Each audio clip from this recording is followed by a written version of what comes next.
And welcome, one and all, to the lands of Barovia.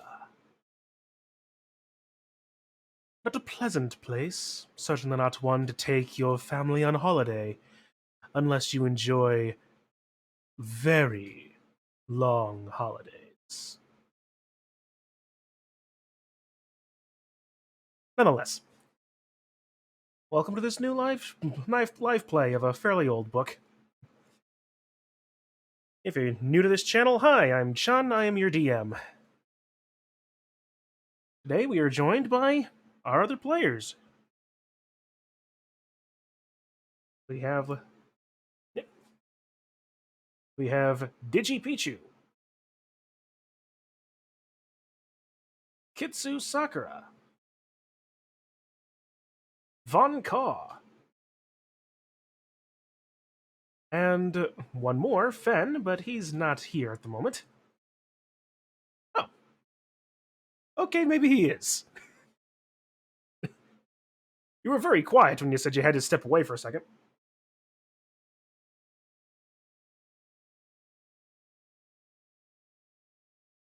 Oops.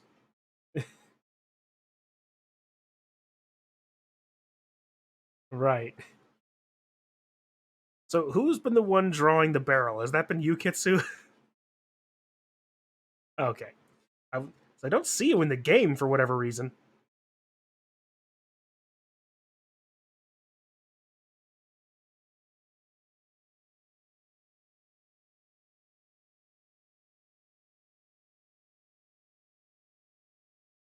All I see is Kitsu.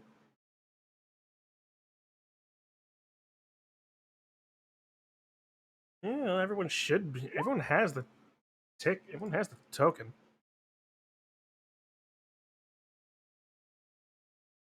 I did.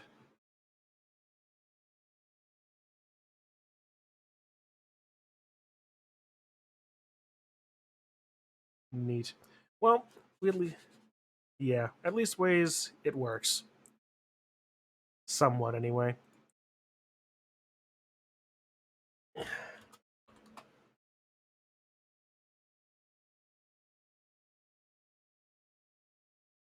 Alright. So, this is our. Yeah, the, Alright. As this is our first actual live session, let us. Why don't we jump in shortly? From there, we can introduce our characters as we set the stage.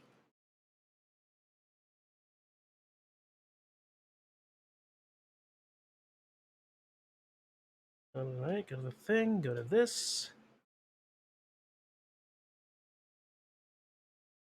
Alright. First and foremost, we find our characters having just exited the densest parts of the mist, chasing after a dark sorcerer that is tied to one of our characters, charged by a local archmage to discover where he was, what he was doing, and where he's going.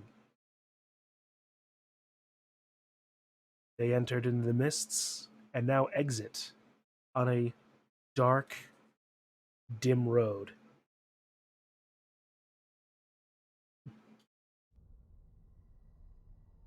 Before them stands a large stone gate.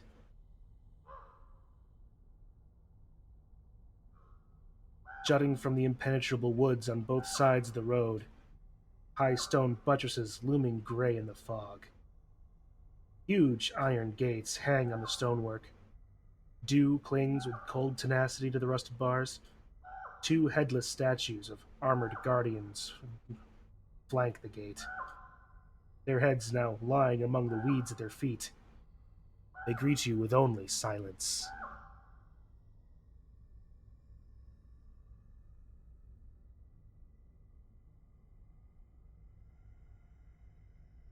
The gates are closed.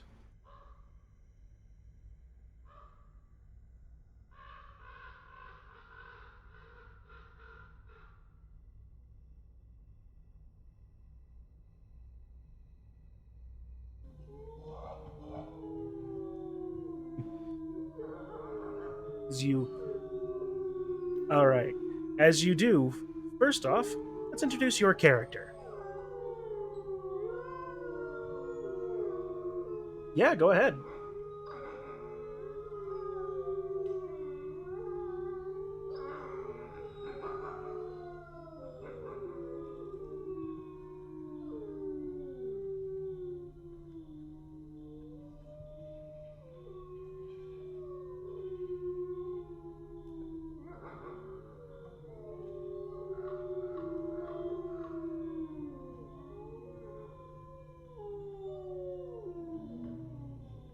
Even before you reach to touch the gate, as you approach, the gates slowly swing open with a rusty creak.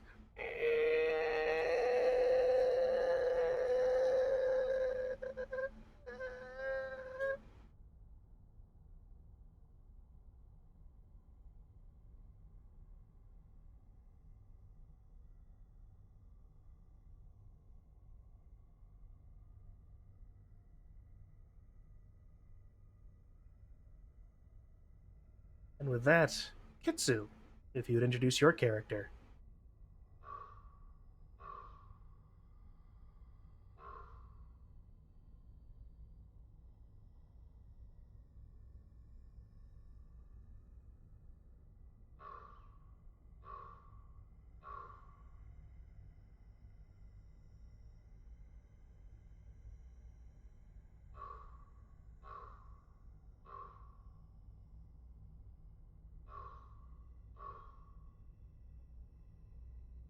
Okay. Uh, hang on. Controls. Oh, I had the wrong mic on.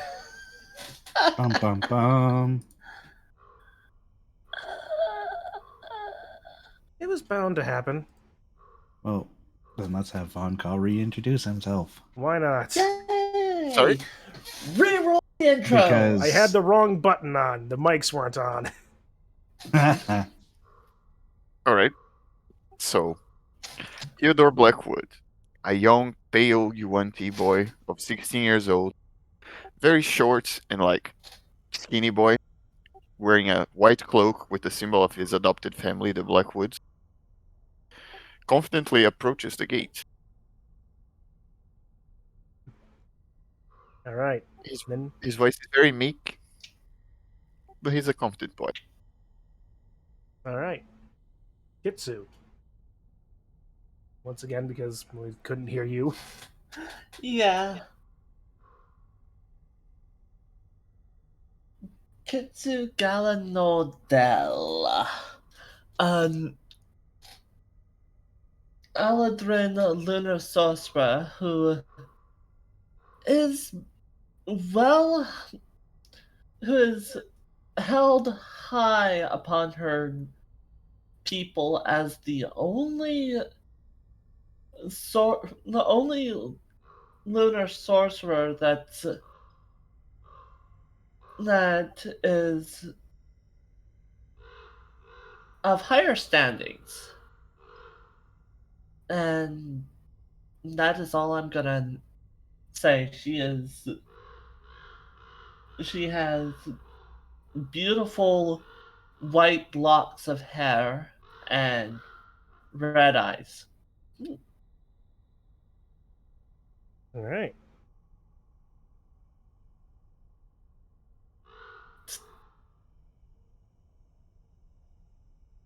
Very well. So, the gate stands before you. I say, haste and expediency are paramount. Then I walk through the gate as well. All right. So then, FenN, with that, would you care to introduce your character? Absolutely. So I am playing Toll or Bong, who is who's a Wrong one. Kenku rogue. So apologies in advance for all the truly awful accents that you're about to hear. He is on the hunt for a dark sorcerer who destroyed his hometown. Um, and they followed him here to Barovia in session 0, and now here we are. And before anything Miniature. else, That was in the first session. So we all understand the game. Mm-hmm. all right. And then finally, Digi, your character, please. I'm playing Chip Kianto in Taru. He is a centaur cleric, and he does. He's been hermiting for like 10 years before this, so he is 20, so he has no idea of how to actually interact with people, and I will be trying my darndest to play it that way. And he is so socially, he is absolute moron, but he is Beautiful. actually pretty smart. He will be Healbot boy. Very well.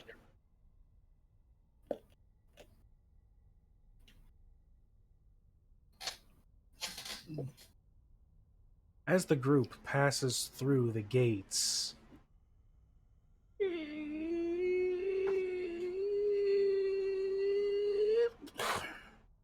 they shut slowly behind you and seem to vanish, melting back into the mists.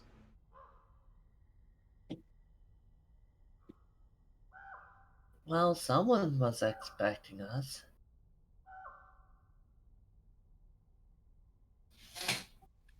Believe it or not, it's not the first time that a door opens for me on itself.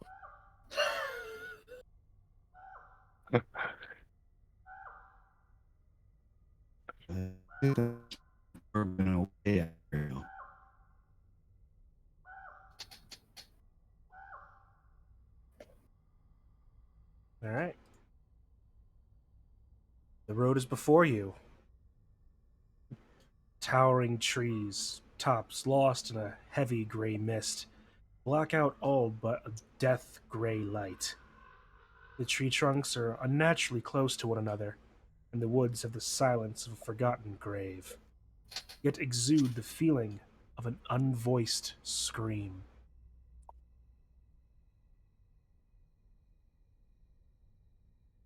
Upon the air, a stench of death permeates your nostrils.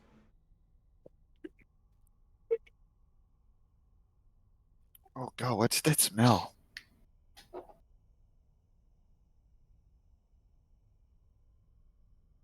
It smells like something that I don't want to actually smell. Death is what I would say it is.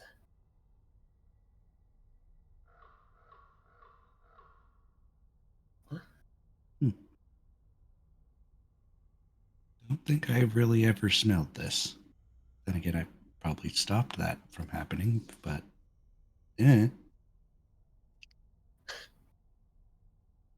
maybe. Eh.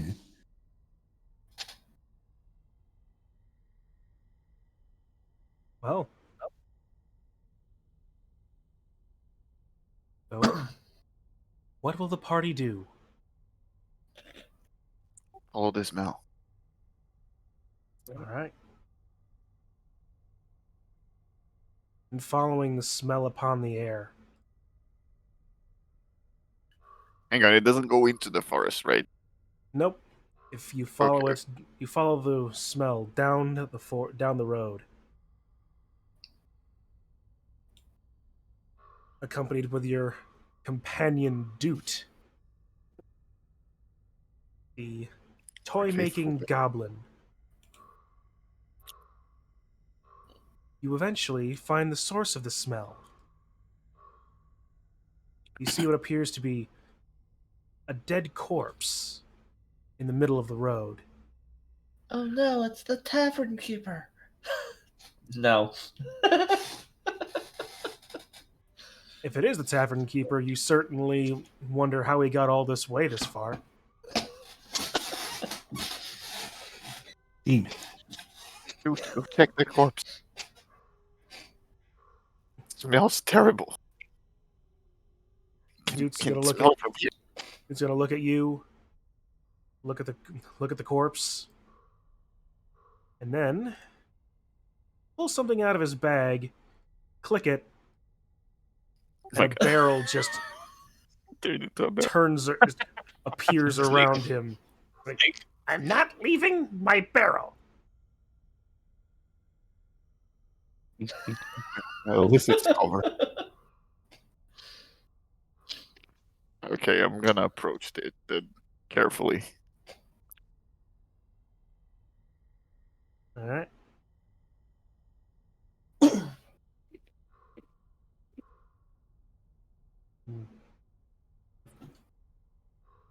What am I looking? You see a human corpse, half buried in the underbrush. The young man appears to be a commoner. Muddy clothes, torn and raked with claw marks. Crows have been at the body, which is, as you notice, surrounded by paw prints. The man has obviously been dead for several days, and he holds a crumpled envelope in one hand. Seems like an animal attack. I'll pick up the envelope. Alright. A letter. You pick up the envelope. You see that it has a large, stylized letter B set into its wax seal. I open it. All right.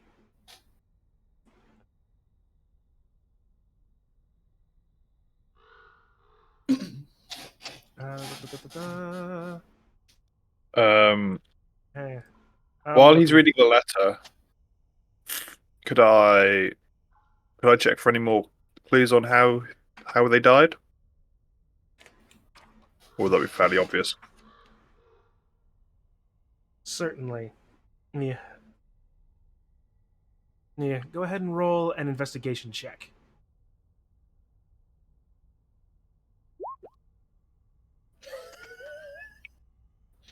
That's a warming up, it seems. Yep.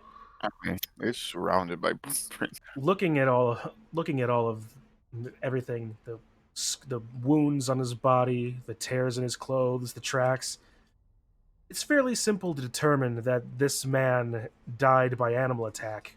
Wolves, most Probably a likely. bear. Oh, fuck. And no sort of magical residue or anything. Not that you can find. Sure. Okay, seriously, I know I have this handout.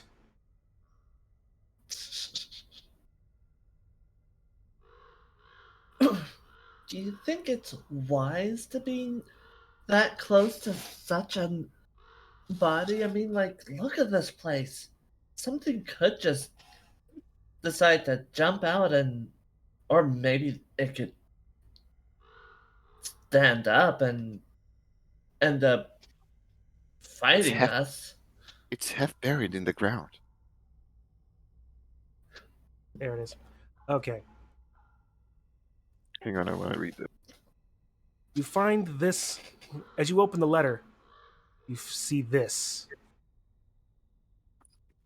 You see Blackwood opening the letter, and he starts to say, Hail to thee, of mighty and valor. I, a lowly servant of Barovia, send honor to thee. We plead for thy so desperately needed assistance. The love of my life, Irina Poliana, has been afflicted by an evil so deadly that even the good people of our village cannot protect her. She languishes from her wound, and I would have her saved from this menace. There is much wealth in this community. I offer all that might be had to thee and thy fellow, if thou shalt but answer my desperate plea. Come quickly, for her time is at hand. All that I have shall be thine. Kolyan Idit Indoriovic, Burgomaster. Burgmaster? A Burgermeister. Burgomeister, okay.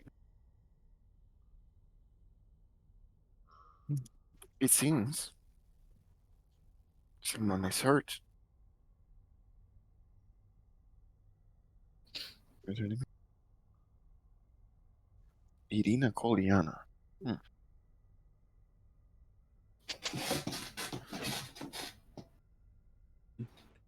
He says he's from Barovia, but I never heard of this country before.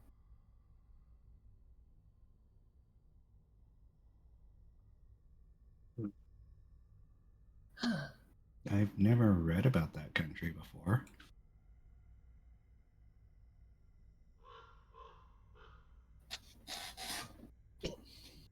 Who said that, sorry? What? Let's look for He said I've never read about that country before. I did. Correct, cheers.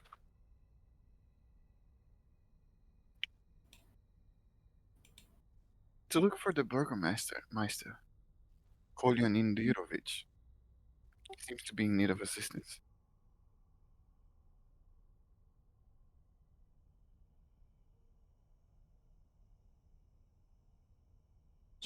As you are standing around contemplating your next moves, in the distance you begin to hear a howling.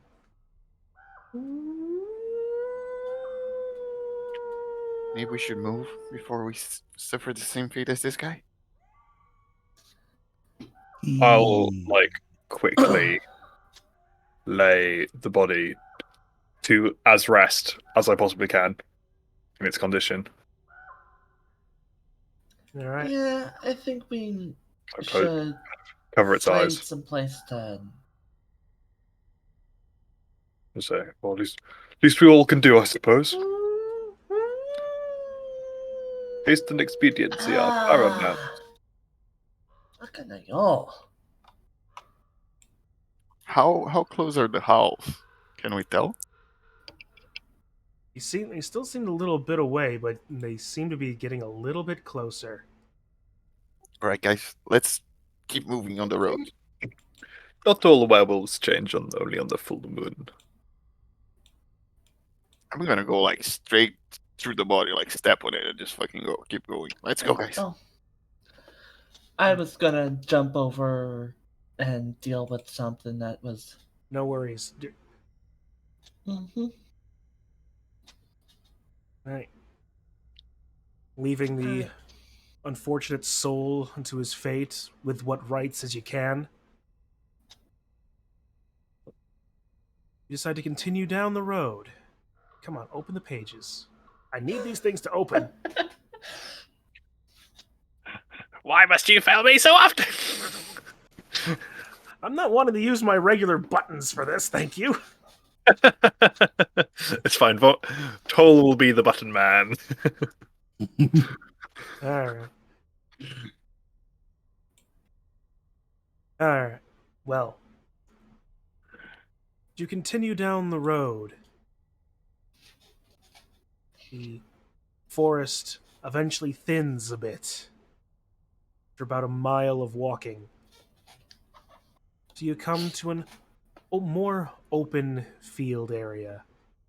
In the distance, mile or two away, you can see what looks to be the tops of the roofs of a small village. Right, let's head to the village.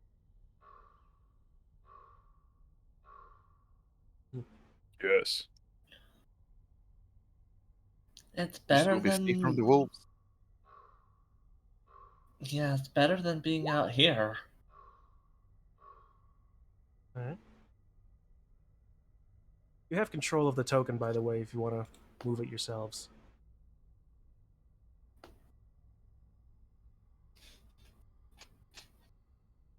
You travel down the road, getting closer, beginning to make out some of the details of this village. It's an uneventful travel, quiet, with the oppressiveness of this world seems even more so now out in the open. Looking up, the sky is covered in dark gray boiling clouds.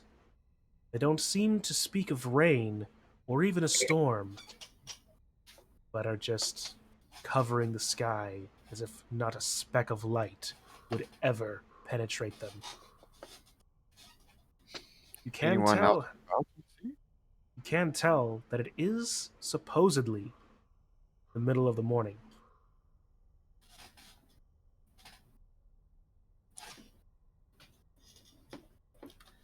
We see it.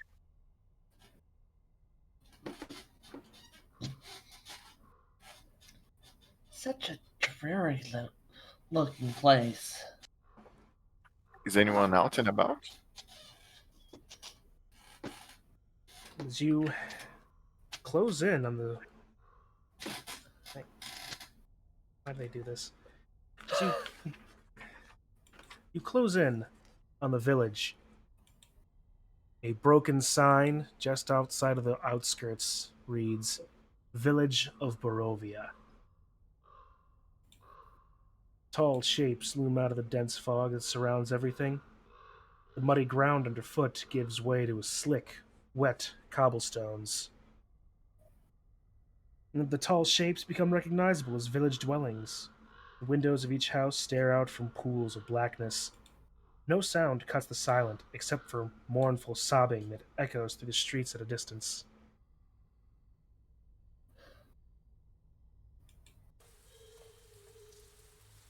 I don't As you like enter that sound. the village of Barovia.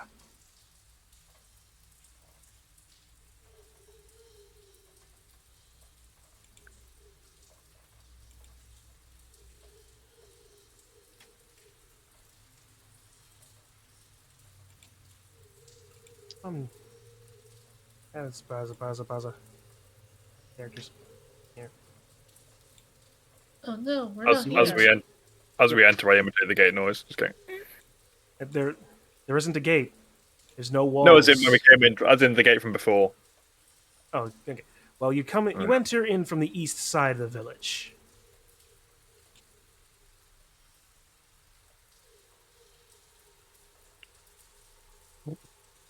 These are much larger tokens than they really ought to be.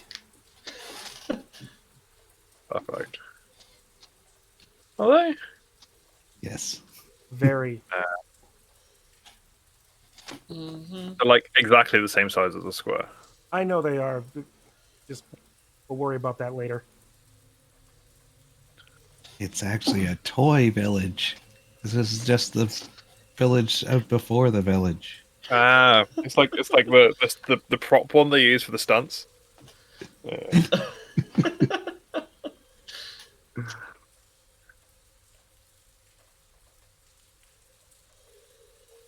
Remember, this is supposed to be a dark and dreary place. Uh-huh. I just kind of put my hood up, and go. Just make the gate noise again.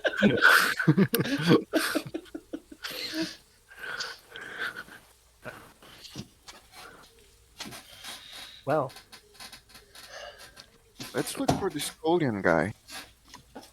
Gotta be here somewhere. Would we be able to see then? What can we see from where we are? what you can see from where you are Giant barrel. giant. Yes, the giant barrel. Like you see, well-made, if run down and poorly cared for homes either side of this town's street. No lights seemingly inside their windows. No life seemingly on the road.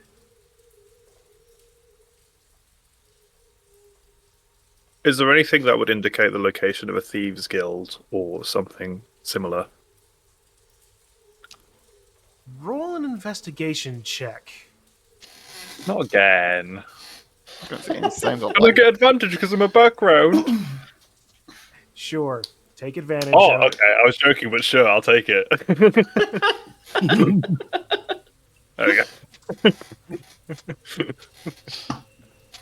Looking around very carefully at all the usual tricks and places that one might look for signs of a thieves' guild, or just signs in general of the underbelly of this town, you don't see any. It seems eerily devoid of anything of that mark and nature. Oh. How about we look for signs of someone alive? A house with a light on, something like that.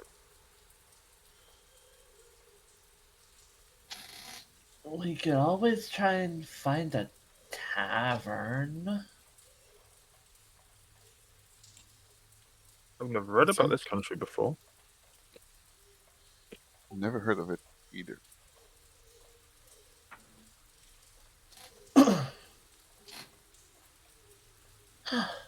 Let's just look What's for this some big place. building in the middle, Chun? I feel like I want to head towards that. All right, you're going to head over there? All right. Walking down the street, you find more signs that this is just almost a dead town. I will be going in by the back end. Few to no lights in any windows. As you wander through, coming into the center of the town, you do eventually notice a few straggled people who are coming in and about quietly, shuffling tentatively, sending stares and glances your way, mostly out of less curiosity, but more straight distrust, if not particularly fear. A couple of smaller children that were playing in the street actively are just staring at you, mouths agape. Get the feeling that they've never seen, if not strangers, people like you before. Least of all the barrel rolling independently of itself. I just kind of cock my head and just stare back at the children. Let's approach them. And they're staring at you as you're staring at them. And then I just go, Donovan!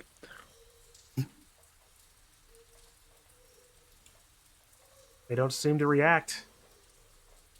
Hey, little boy, come here. One does flinch a little bit, but the others just keep staring at you. Come here, little boy. He stays perfectly still. He does not come closer to you.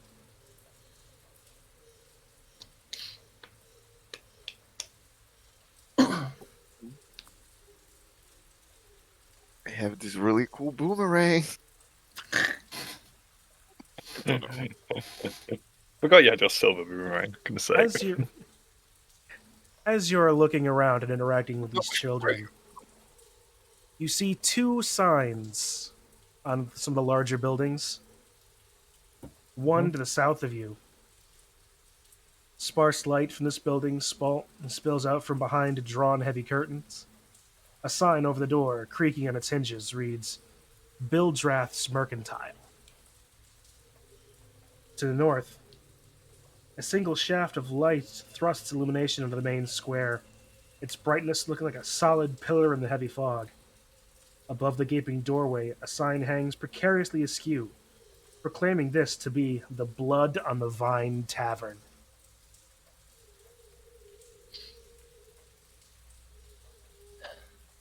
Let's ask about Colden in the tavern. Is there Afraid of the door. is there an entrance to the kitchens from outside?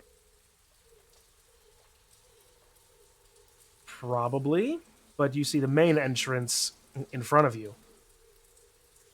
I know, but I want to go in via the kitchens. The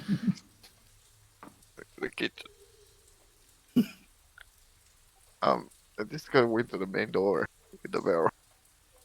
Right behind Yeah. that barrel. Oh boy. Sorry, I'll go by the main door. It's fine. No worries. Yeah. All right. Anyway, you do find your way. Actually, Toll, you do skulking about. You do find your way into the kitchens, but it appears to be just a, a well cared for but smaller kitchen. A single person in the back cooking. Do a potato. Kind of, is there any kind of waiters or wait staff down there at the minute? Not that you see. Uh-huh.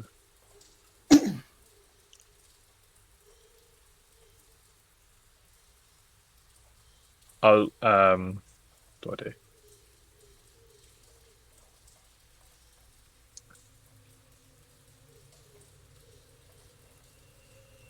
I'll quietly kind of pick up a knife and start helping to chop the vegetables.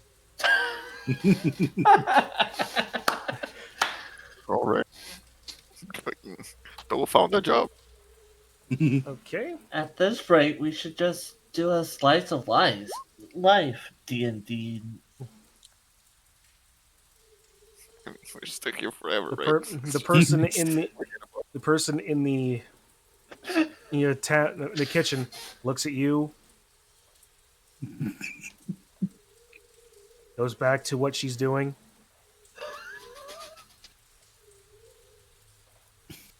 Seemingly like not unperturbed but uncaring.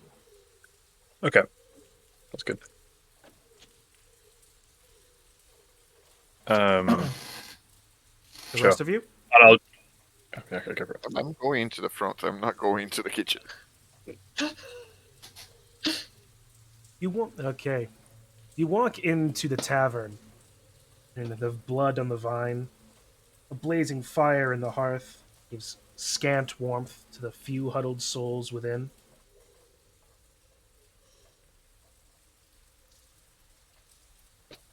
And just a moment as I pop them open.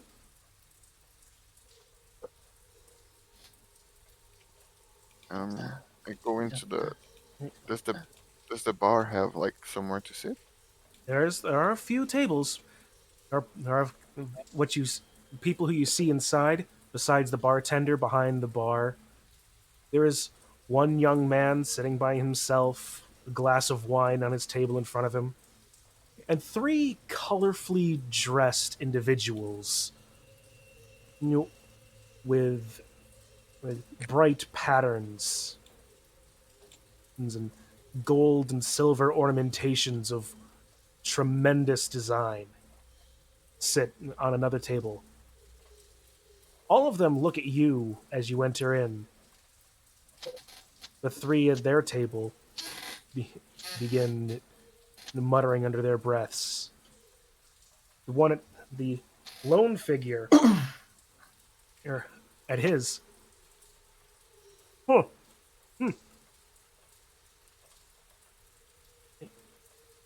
Well then, it's not often we find visitors here in Barovia. Come, sit with me. Sit here and tell us of why you come. I go Or sit me, with him. rather, I suppose.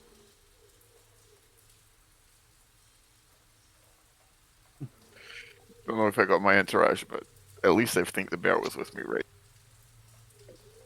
Yeah. Well, me and my friends were coming into town, and we found a dead person holding a ladder. It seems to have come from Kolyan Indirovich. Do you know him? Oh. It, the burgomaster's messenger, huh? Takes a sip from his wine. He sent Yeah, He very sent dead. him. He sent him out 2 weeks ago. You say that you found him? Dead definitely dead.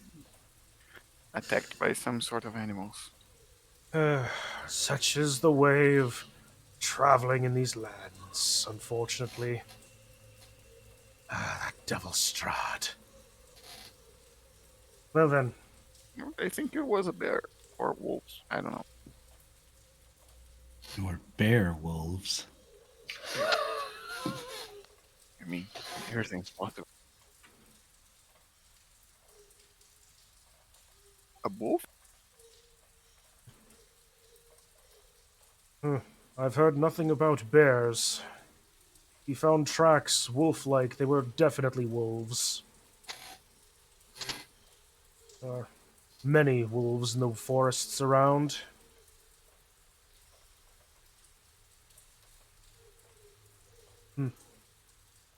So, you found... So this letter you say you found...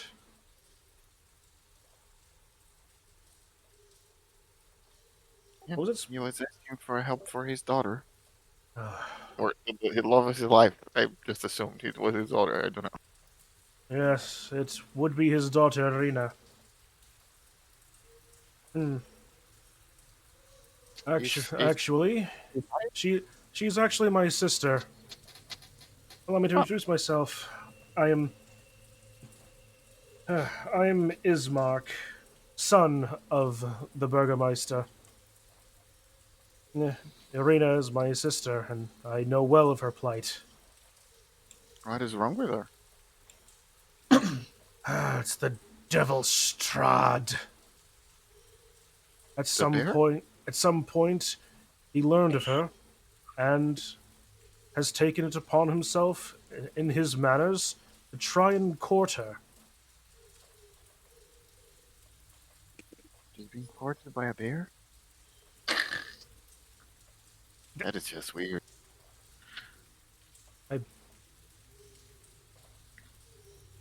I don't. What is this about bears that you? Didn't you say she was attacked? The guy with the letter was attacked by a bear named Strahd. I think that's Strahd both. is no bear. So it is a bull. No. Strahd is the Lord of Barovia, the Lord of this land. The cursed devil. Werewolf. The cursed devil that brings death and despair upon us all. But still doesn't say he's not a werewolf.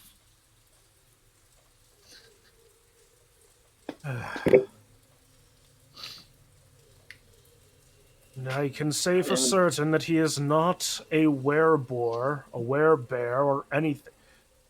And did he hurt your sister?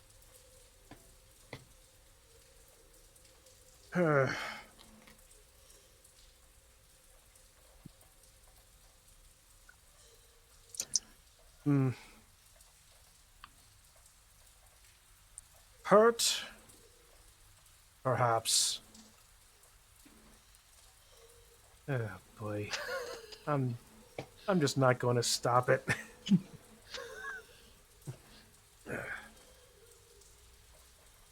He has come calling. He has come calling twice. Both times, Irina has said that he has been more off-putting every time. The last time, marks were found in her neck. I fear she may have been bitten. Oh. So he's a vampire. Yes, Strahd is a vampire.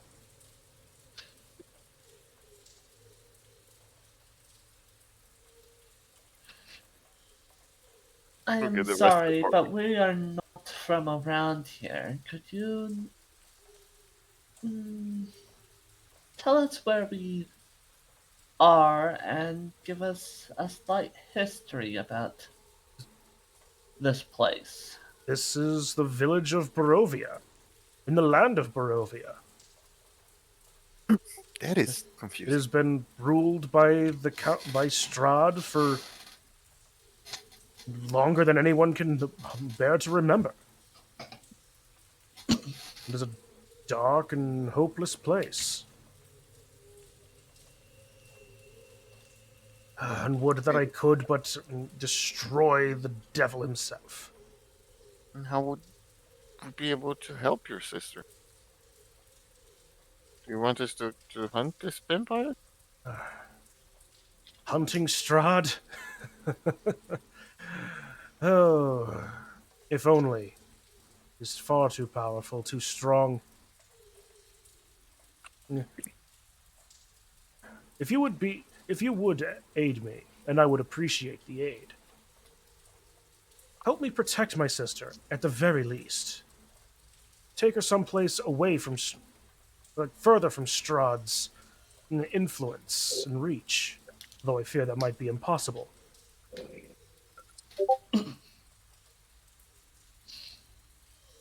All right, if you want, I could take her back to my family's mansion. I bet the vampire wouldn't be able to get in there. All right. Well, anything like that would be a gamble. Where are you suggesting we take her then? Well, I forgot the name of the kingdom I'm from. Yeah. I've never heard of that. I've never heard of where you're from. This Lord Gwyn is completely unknown to me.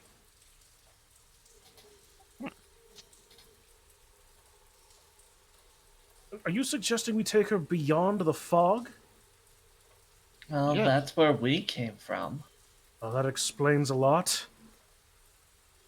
And also does not help me me or Irina in the slightest. Why not? None can leave the fog. Approaching the thickest fog is a death sentence. It's a burning, choking thing that, even if you do survive, you'll find yourself right back here in these lands.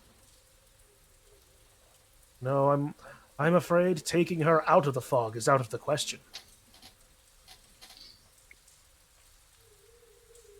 So what would you suggest? I'm unsure. There are a few things in this world, in this land, that Strahd is not in control of. And even then, that lack of control is tenuous. And how can we trust you on this mission? How do I know I can trust you? That is a good question. He's got us there. Well, we already proved that Strahd is a werewolf vampire.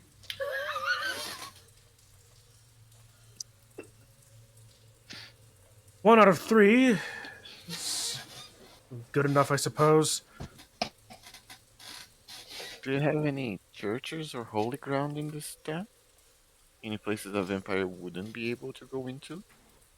Well, there is a church on the northern side of town. Whether or not that would stop the devil Strahd, be yet remain to be seen, I suppose, but I doubt it.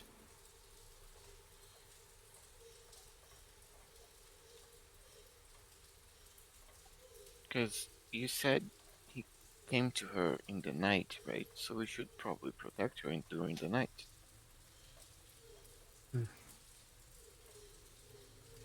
Perhaps. Conveniently, we're also looking for a place to stay.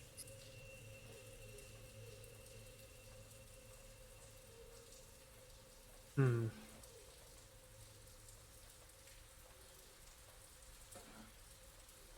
I'm gonna turn that off. That's driving me crazy. Hmm.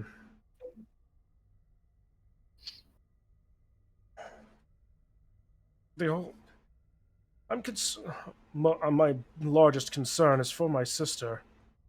I'm willing to take the risks, but I'm honestly unsure what to do.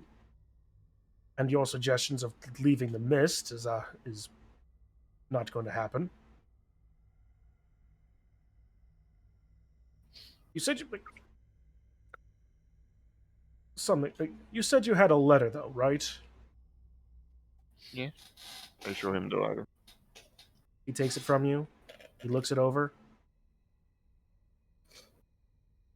Dear. Oh no. I know. I would know my father's handwriting. This was not sent by my father.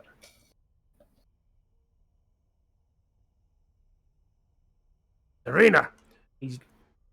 And as he realizes this, he jumps up, dashes out, Go ahead, follow him. and starts running south. Follow him.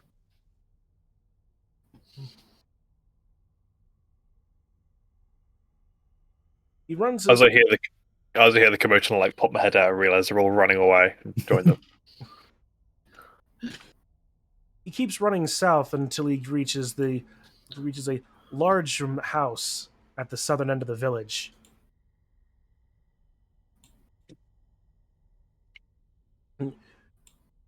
He starts banging on the door. Fuck the Irina! door. Irina! A weary-looking mansion squats behind rusting iron fence. Gates are twisted and torn. Right gate lies cast aside. Weeds choke at the grounds and press with menace upon the house itself. Yet against the walls, the growth has been tramped down to create a path all around the domain. Heavy claw markings have stripped the once beautiful finish off the walls. Great black marks tell of the fires that have assailed the mansion. Not a pane or shard of glass stands in any window. All the windows are barred with planks, each one marked with stains of evil omen. Your house seems very banged up. I have not lived here for some time. I did not realize it was like this. Don't you live in this town? How I did live you in the- not know? I've not been in town for some time. Alright. If the door was still locked, can I help opening it by picking it? Now the... Hmm? As Ismark is banging the door, you hear a little bit of commotion on the inside.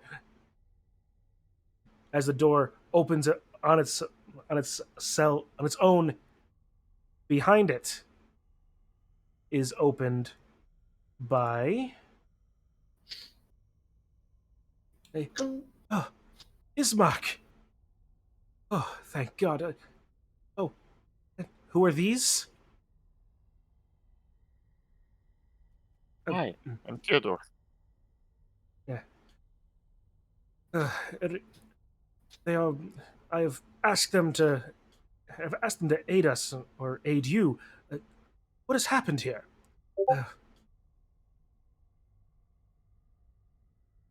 The last few nights, ever since that last visit from Strahd, been such things that have been trying to get in the house.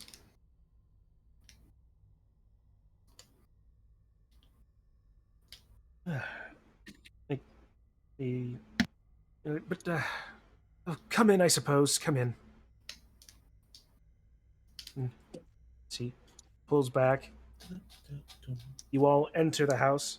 The interior of the mansion is well furnished, yet the fixtures show signs of great wear. Noticeable oddities are the boarded up windows and the presence of holy symbols in every room. Bergam, as you... I suppose you'll want to see Father. Yes, what has become of him? He ushers you into a side room, into what appears to be a study.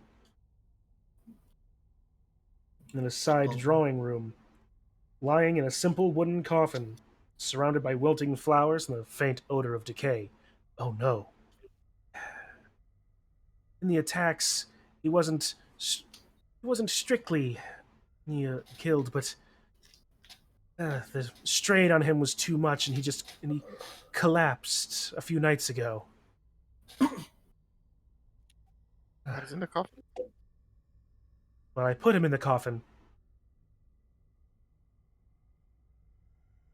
It ironically, it would have been very helpful had he just collapsed inside of it, but no one has that amount of forethought.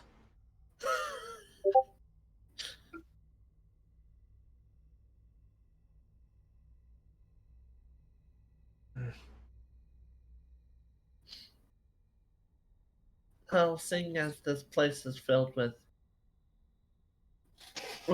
these relics, she looks at the talismans and stuff like that. I would say that this vampire we're looking at is not affected by these. Well, It's the werewolf side.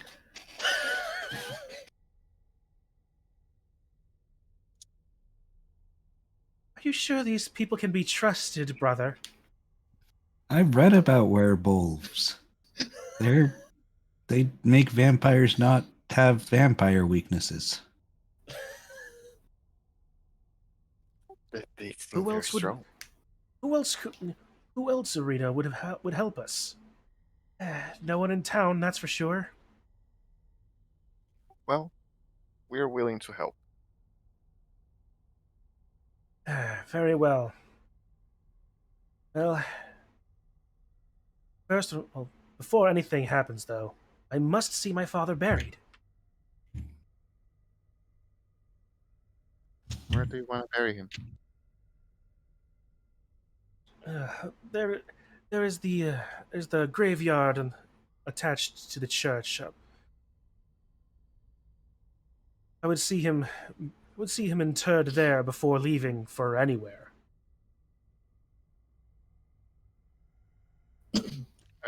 I'm gonna try to pick up the coffin. All right. Wait, let's roll a strength check to pick up the coffin. I'll help. All right.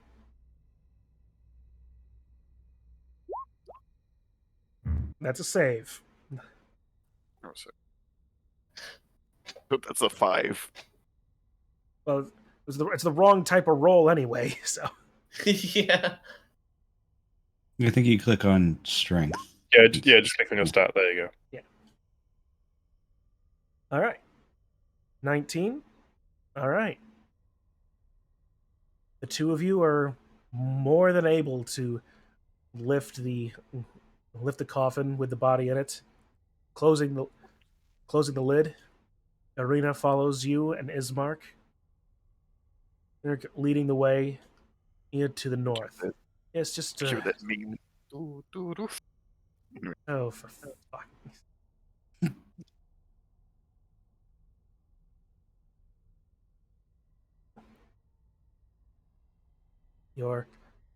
As your somber procession makes its way down the road, draws more attention from the people.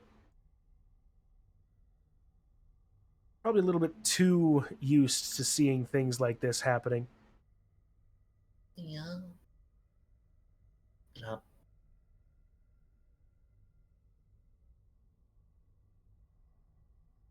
Drop. Okay, I went inside the house. Oops. Yeah, no. You make your way up to the church. It's hard to see carrying this thing. Yeah, and I'm the one controlling the camera over here.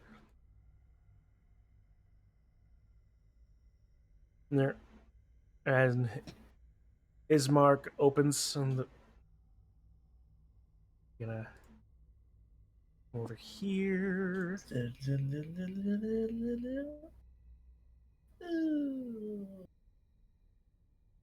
Dwee da bee da doo.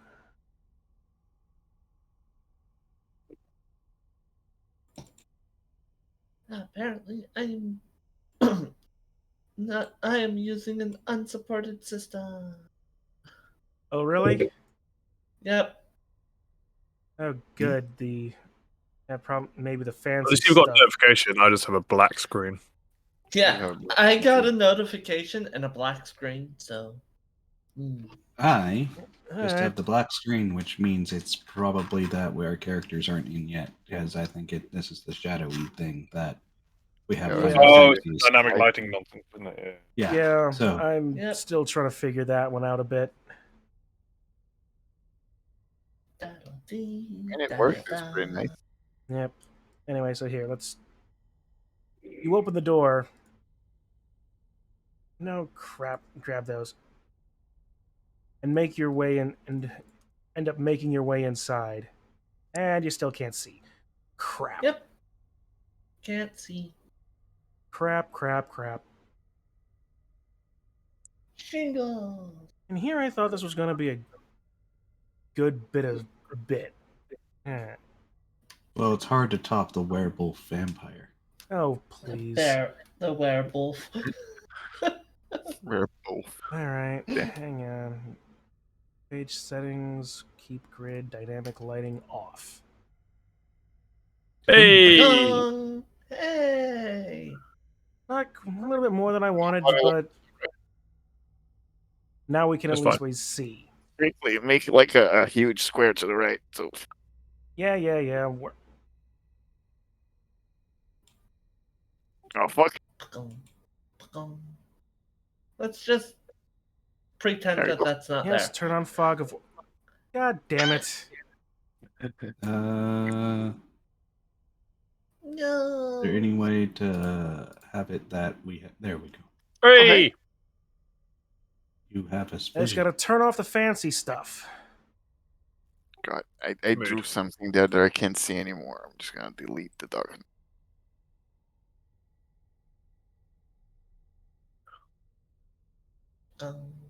I'll gently roll the barrel into the fucking room.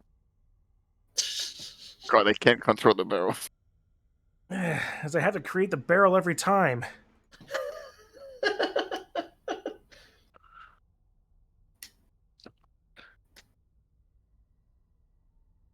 There, now you can control the barrel. Excellent. Kidding, I'm kidding. Sat atop a slight rise against the roots of the pillar stone that supports Castle Ravenloft stands a gray, staging edifice of stone and wood. This church has obviously weathered the assaults of evil for centuries on end and is worn and weary. A bell tower rises toward the back, and flickering light shines through the holes in the shingled roof. The rafters strain feebly against their load. This is Heavy where you wooden want doors of the church are covered with claw marks, scarred with fire. Journal. Not very hint here.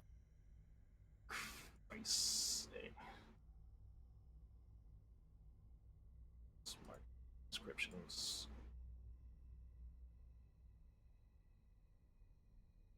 And everything is just taking an age to load. Good for me. Technology, eh?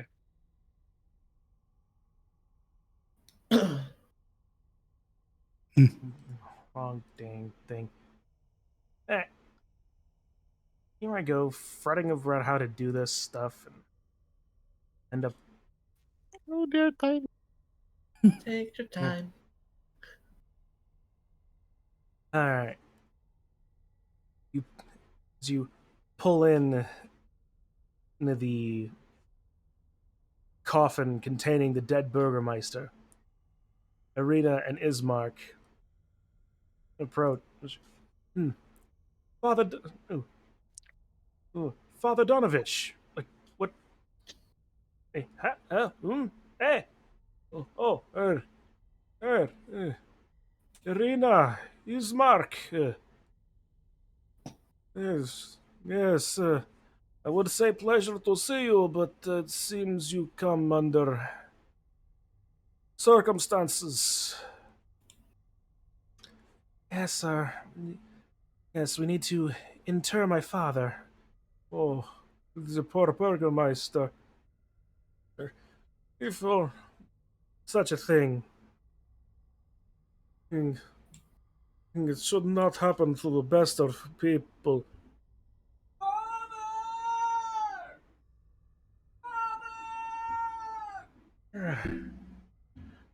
Yeah. As we're carrying the toffee in, as we're carrying the coffin in, I just start like falling. It's going boom, boom, Hmm. boom. Well, your father's plot is ready to be prepared. We can take it out and. Uh,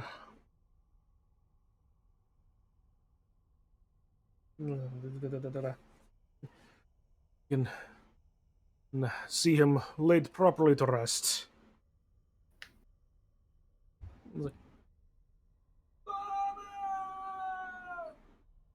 All right, where do we take him?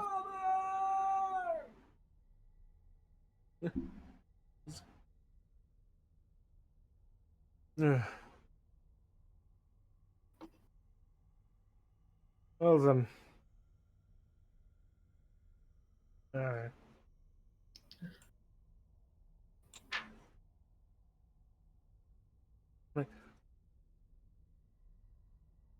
Alright. Yeah.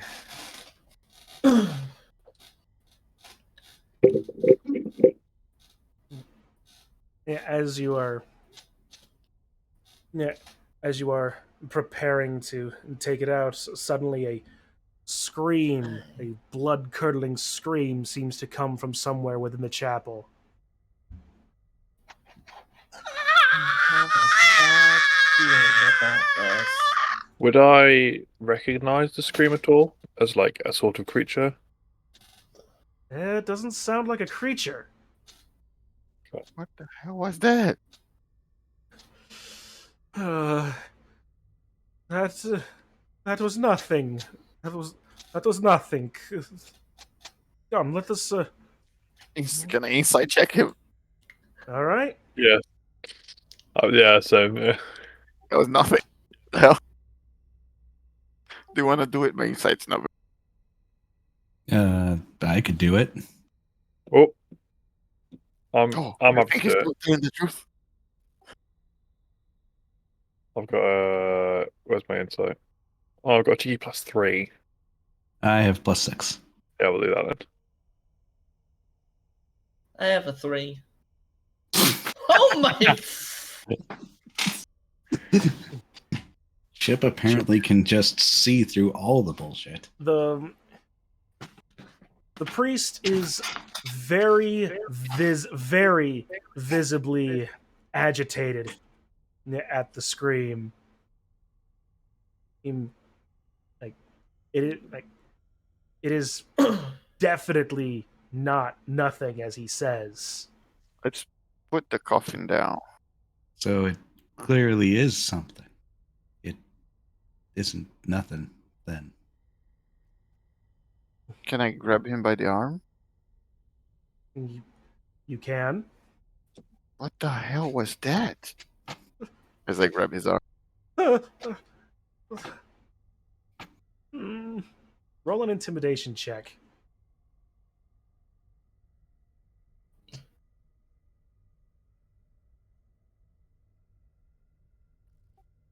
It is it is a shame of mine. I am his. Oh, gods forgive me. I am his father. Damn it! It's my son. I let go of him. What's wrong with your son?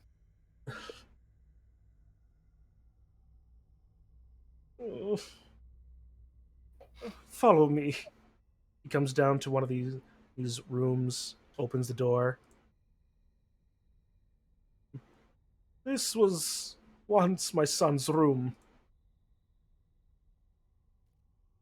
Oh god, it smells terrible. Yes.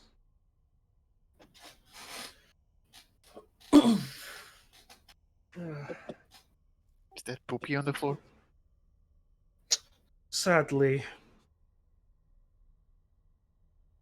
my son has My son has been turned by the devil Strahd.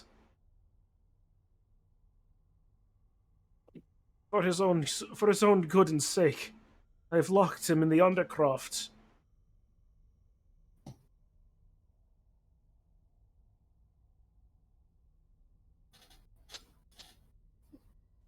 So you just locked your son down there? Then better just to put him out of his misery. I've already failed my son once, letting him fall to this fate. Please don't suggest that I should put him down. If you want, I can do it for you. It's not really living if you're just by yourself, as someone who's been by themselves. Neither is my son really living anyway. So Do you wouldn't not that know make what it? Do you not know what the devil Strahd does? Well, He's a vampire, so he's what? he's a A werewolf vampire. Of course, we don't know what they do. Well, it doesn't matter anyway. I've long since lost the key. Yeah, the he gestures towards a trap door in the floor, I'd like to pick the Chain- lock. chained by a heavy chain. I on the still pull up my guard. sword. All right. All right, okay. No, no, no, no, no. All right, roll for Believe it. it. Yeah, I'll just kind of I'll squeeze my way through and just crouch down as he's talking to Theodore. I am on normal. Oh, 7.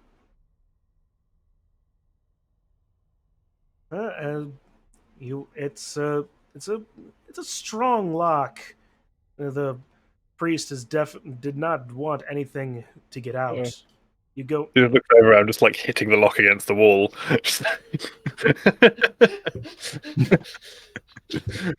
Please, please, kind sir, I beg you. I beg you, just leave my son there. Just kind of the lockdown stand. Just kind of crouch over the all right. trapdoor. If you're sure.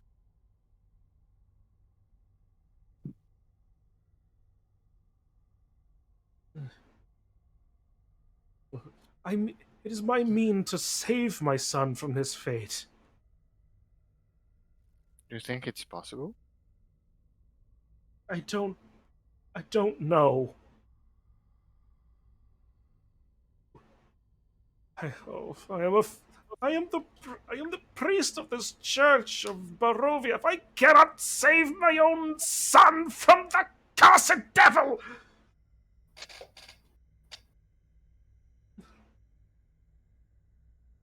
but come, let us bury. Let us bury thee, ye Burgermeister. Onto someone that we can comfort.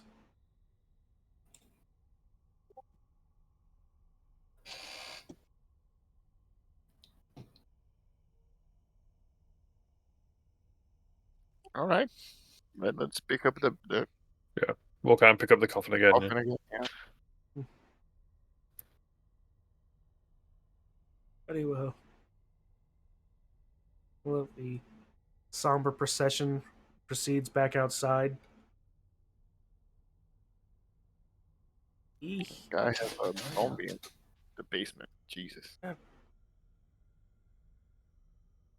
this thing does not want to control.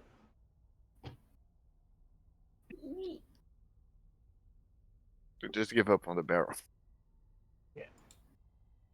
They make their way out into a determined plot.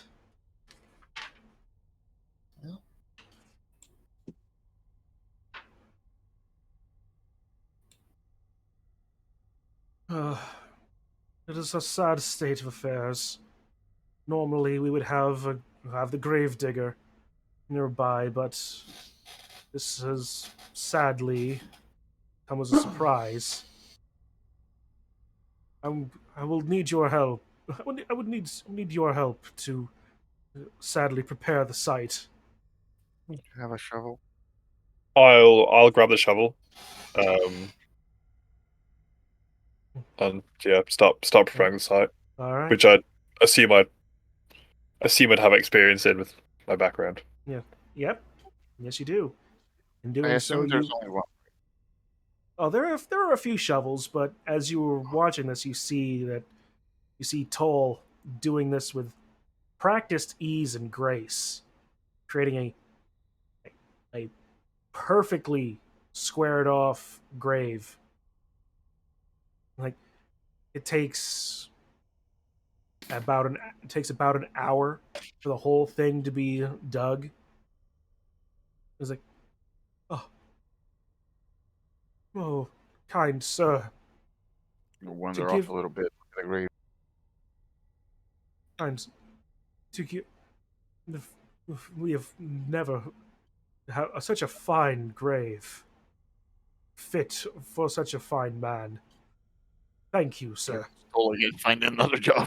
At least we all can do, I suppose.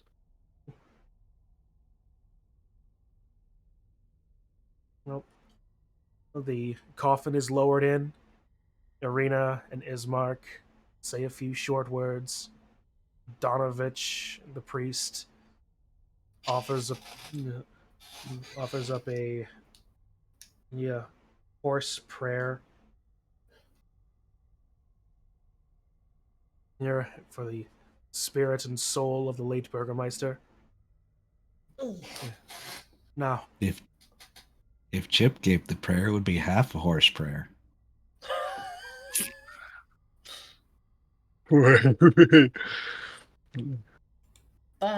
Ba-ba-ba-ba-ba.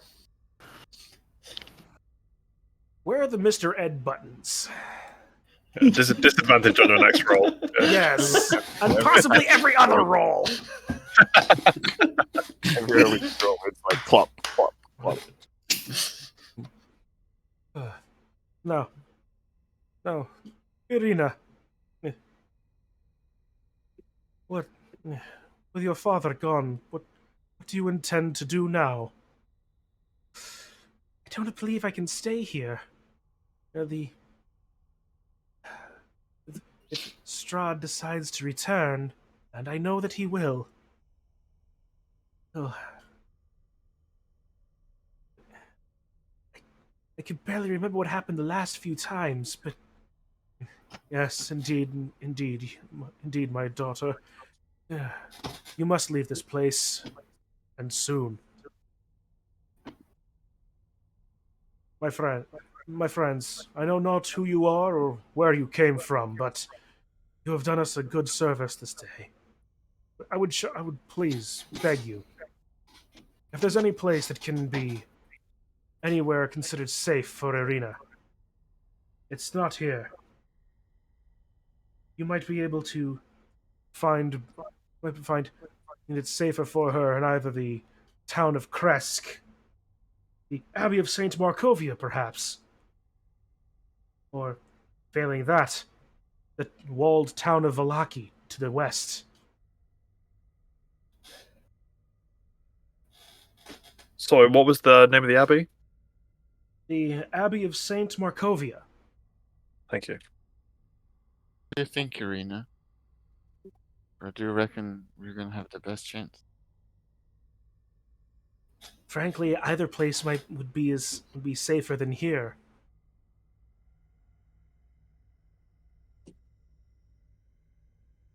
Uh, given that, given the I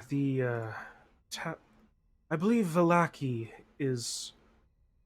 Yes, Valaki is the closer one. Kresk is many miles down this Valach road, even beyond Valaki. That might be the safest place. Might be the safest Let's place head, of all told, but Valaki is closer for the moment. let's head there then.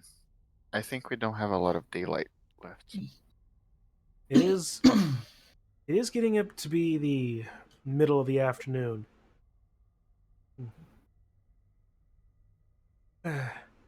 Well, Oh, ooh. Well, if you want, regardless of how you travel, friends, perhaps it might not. It would. It is not advisable to travel at night, or even close to night. It might be best if you spent the night here in town. Where's the safest place for us to spend the night? Would that I could say that there was a safe place. The Burgermeister's mansion is probably the closest thing.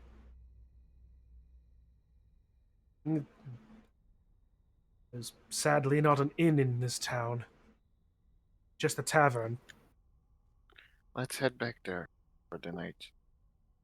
We can Yes. set up some defenses and then tomorrow we set up for. I forgot the name of the city. Valaki. Yeah, Valaki. Okay, very well.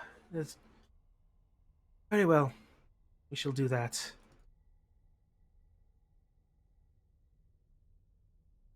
And, well,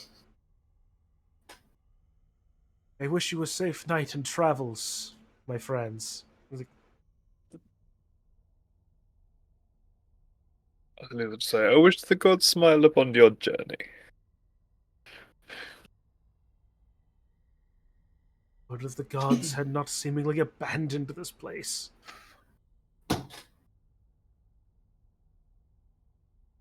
Not all werewolves change only on the full moon. Is that supposed to be encouraging? Least we all can do, I suppose.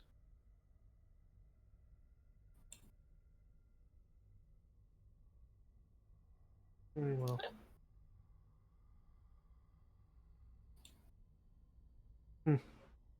Well, I'm rolling the barrel down the road.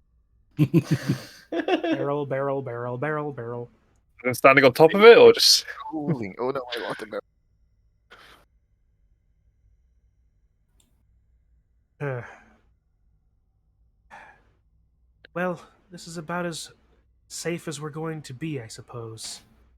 Lock the door, bar the windows, cover them as best we can. If the last few nights are any indication, it won't be a quiet night. I'll sleep in the same room then, and then we can barricade it. Very well. Well, make yourselves comfortable as best you can. My home is as much as it's my home now. Got anything to eat? There are some things in the kitchen and pantry. Yeah. Blackwood's just gonna go find some food. All right. So, what do you plan on doing? our slight admin thing. I'll probably just like kind of take myself to the side for a quick second, sit in a corner, and use my Whispers of the Dead ability just to change one of my proficiencies. That's all right. All right. You guys wanna like prepare Chip some is gonna defenses help or something like with that? It's barring not my windows.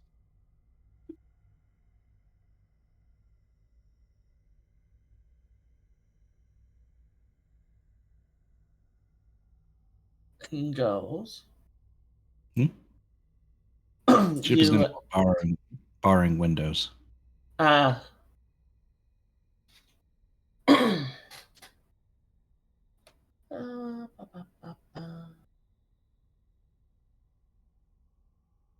What's the tactile shop sells? Just just above board because I don't really remember tactiles that well. It's mercantile, Or mercantile. and as you were passing by it appeared to be just a basic general store.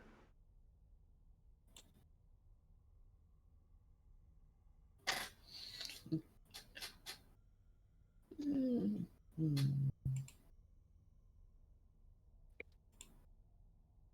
Could have decided to grab some scrolls, but I Alright. don't think that would be.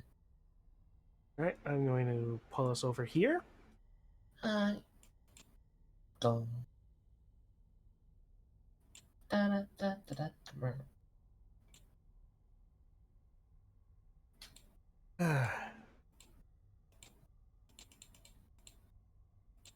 Well, well, such comforts as are here are yours to enjoy. But yes, it appears the windows are as close to well done as we can get. Doors can be locked and barricaded. Not much else for it but to wait for things to either happen or to not. I don't talk. I'll take first watch. All right.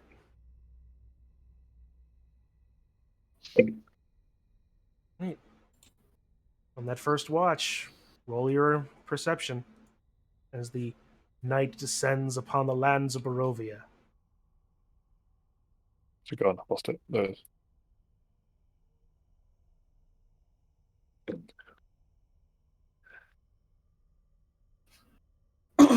Checking, Uh, being mindful of the doors, the windows. You hear and see nothing on this first watch.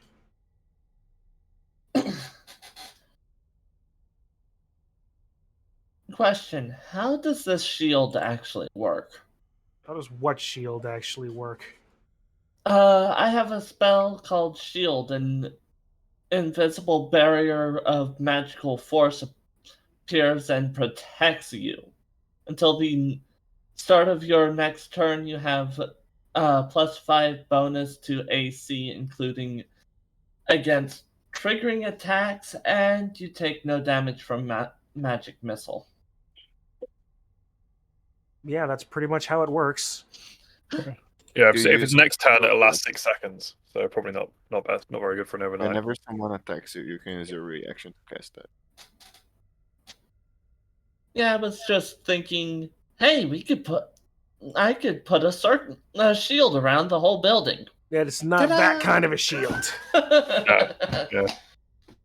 No, what you're thinking of is probably closer to tensor, like to tiny hut, and Yes. that's only about, and that'll only cover like 15 feet. Mm-hmm.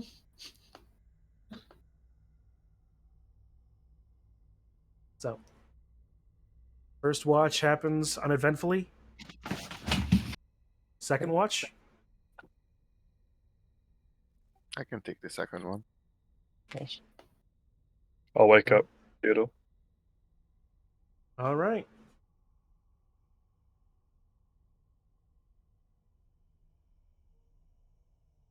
It's perception.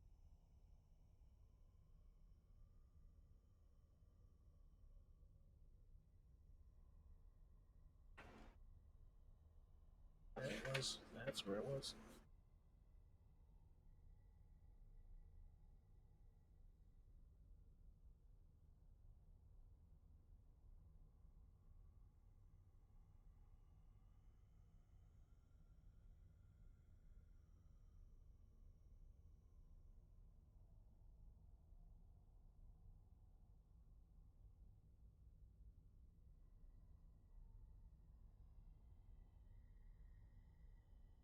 As you are taking your rounds,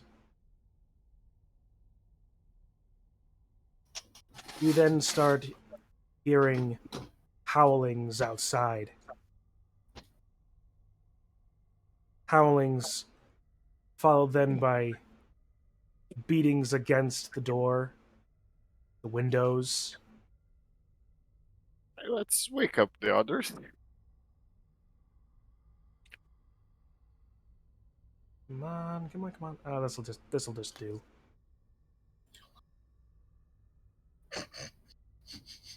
Oh, there we go.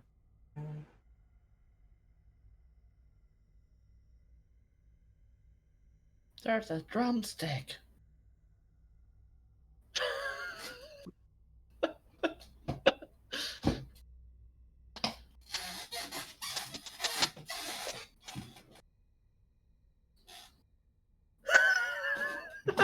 And the four I'm upside down. Yeah, I see it. Oh, I actually do Right. have that, do I? It's a well-known fact that kangaroo sleep like bats. Can't they not fly? No, they Oh, can't fly. that's their whole character arc. They can't fly and they want to be able to fly again. Yeah. But except when they're sleeping, they can totally just instantly somehow fly up to sleep. But No, it's we just jump around until we find like a good kind of chandelier to hang from.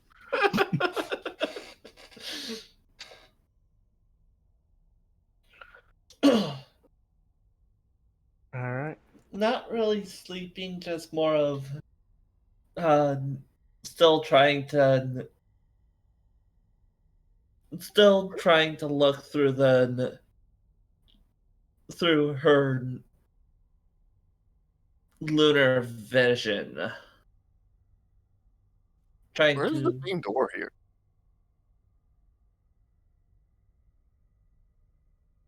That's just a. I have like one building. All right, I think so it's here. yeah, I see the ping. It's just like a like a vestibule gate. Yeah. It's a fancy house. There's the little entrance area. Can I see any wolves outside? Can I peek out the window? You peek out the window and you see you definitely see a number of images, number of creatures trying to get in, needing to beat on the walls, force through themselves through the gate. None of them.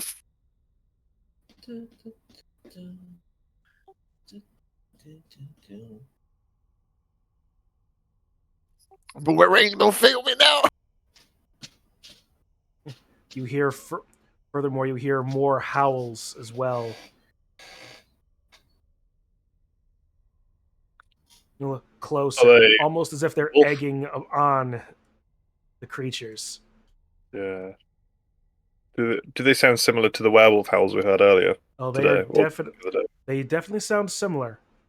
They're definitely wolf howls. Did you But guys find any choke point?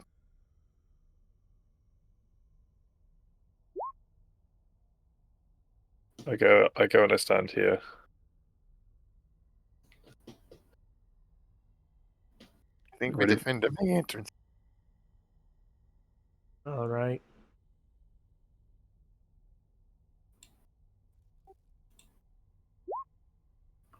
Alright, let's start piling furniture against this window here.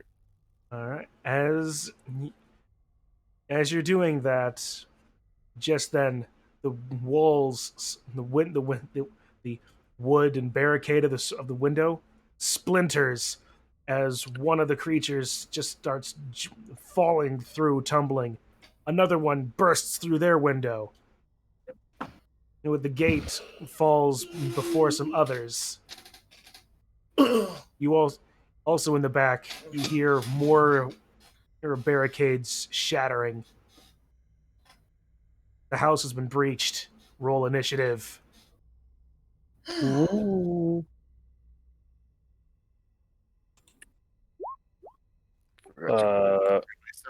Remember to target yourself. Yep.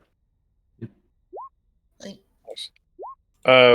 Quick question, Shun. Is the door between me and the Skelly Bro still shut? Or am I like engaged? Yeah, the door is still there, but you can. But the gate that was also there has fallen. Okay, fair. Just thinking of like if disengagement will have to happen or not, basically. Well, there went my best roll.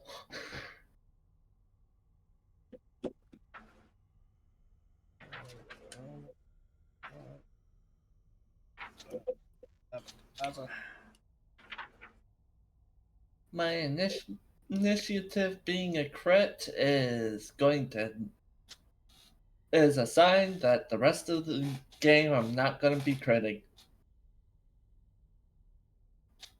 Well, mine came in with insight, so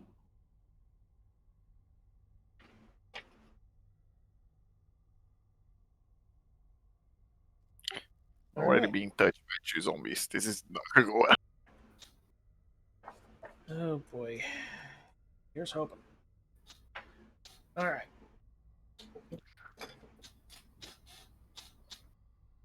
Oh, that's the wrong mouse. Alright. And the zombie gets...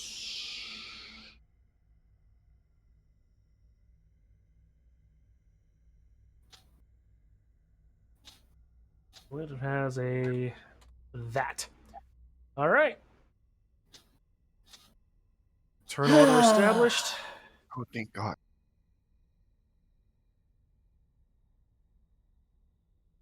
Not the role I actually wanted.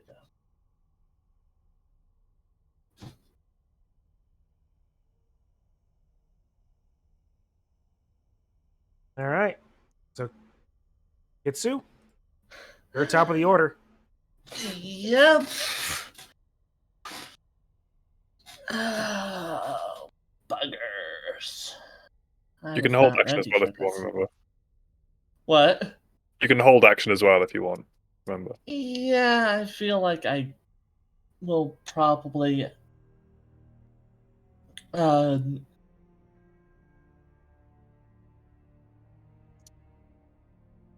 as I'm going to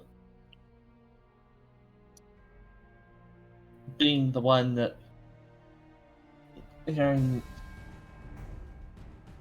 being up front, I'll use Alright. mage armor. Alright. And then 13. hold my action. Casting that spell is your action, I believe. Yeah. it's casting time, one action. So you have an armor class of 14 now. The next Yep. hour. However long that was. It's not a very good spell. 8 8 hours. hours. You have... Alright. Mm-hmm. And I'm What gonna do you- hold. Alright. Be right back. Alright. Oh my God, what the fuck is that? You start hearing tremendous scrabblings, howls, and barking as what appear to be large wolves begin closing in on the breaches. Toll, you're up. Okay. So I heard a commotion in the room where Irina is. Definitely gonna go here. I assume I can't do that as part of my movement. Because I'm going through a wall. Yeah. So I'll have to go like around. That's fine. In that case I'll dash as my bonus action.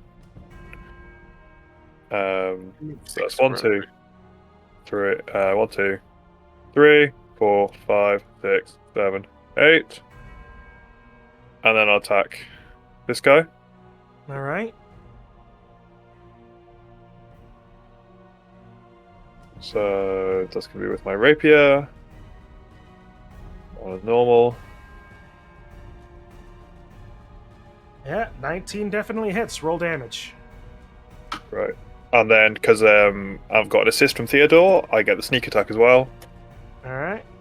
Lol. For a total of 13 points of damage. And then because I've done sneak attack damage, I'll do a Wails from the Grave as well. So it's going to be an extra 1d6 necrotic. Alright. Another 6 points of necrotic damage for a total of 19. Nice. Not bad.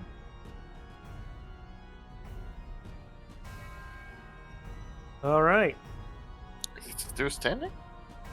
Theodore, it's your turn. The guy in front of me is still standing? After that, Yeah, this time, the thing in front of you Okay. is still standing. I'm gonna pull out the silver scimitar that I got. Bob. Fuck. But I'm gonna use reckless attack. All right, So Reckless it's with attack. advantage. so roll your attack. I did 10 and 21. 21. Oh, okay. So 10. So we have an advantage. So 21 hits. Roll damage. 7. All right. The zombie in front of you is hanging together by a thread, but it still is looking to lurch directly at you. Glorious. That's me. Chip, you're up. After probably hearing all that stuff happen in that room, I'll basically go into that room. One. So from where I'm at, 5, 10, 15, 25, 30. That's, and I'll hit this one All right. with the scuffed silver mace. 9 hits. Okay. 9 hits them. They're zombies. 10 points of bludgeoning damage. And since I moved 10 30 feet, I can make a hooves attack as well. Okay. Bonus. Which, from what it says, if it hits, you can easily make a hooves attack as a bonus action. So, hooves. Where are my hooves? I have my hooves.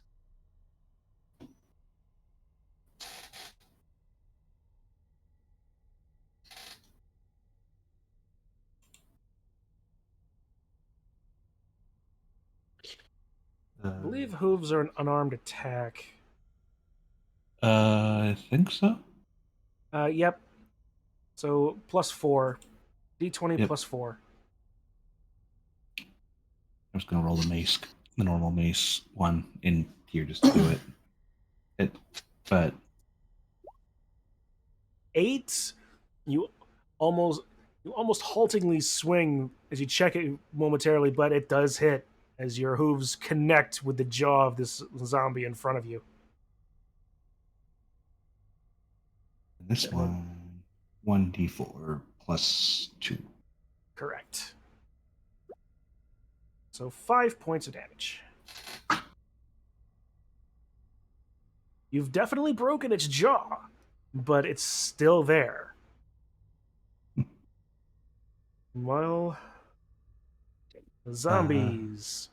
Like 1, 2, 3, 4, 1, 2. I'm gonna start banging on that door, and this door. So let's. These 2 are gonna bang theirs. So let's see.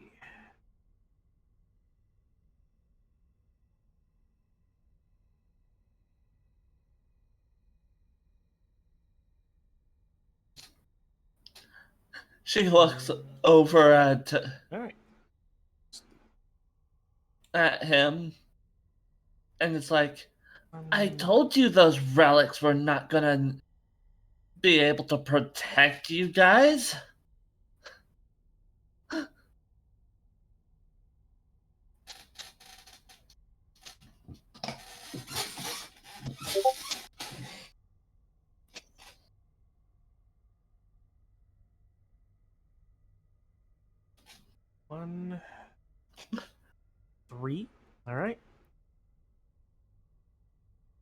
Let's see. One.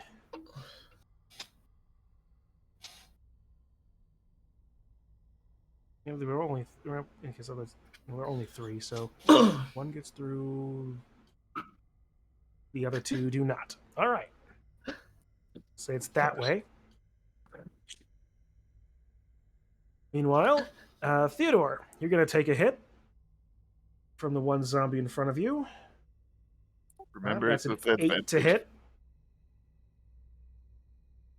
8 does not With hit. advantage. No, it does not hit. They're attacking.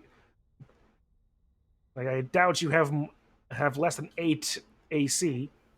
No, but they have advantage. Oh, that's true. Why do they have advantage? Oh, reckless Because of attack. reckless attack. Reckless. All right, so 11. That doesn't hit. All right. Chip, you're going to take a shot. Okay. 22. Yes, that does hit. My God. Right. For 3 points of slashing damage as this zombie rakes its claws across your leg as you pull back your hooves. Can we get some music? You didn't do that on your turn. Yeah, we don't have any music on our side. Well, hang on. It's okay, it's okay. I don't have any good. Fine. How about okay? Sure. Uh, How to break the DM. yeah, it's always have attack. Bench. Blah, blah, blah, blah, blah, blah, blah, blah.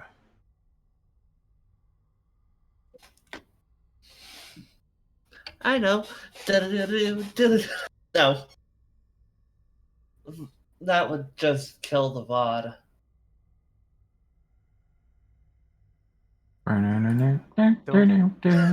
That will also kill the VOD. But then you add the words. This is the elevator song, and it is not too very long. How about that?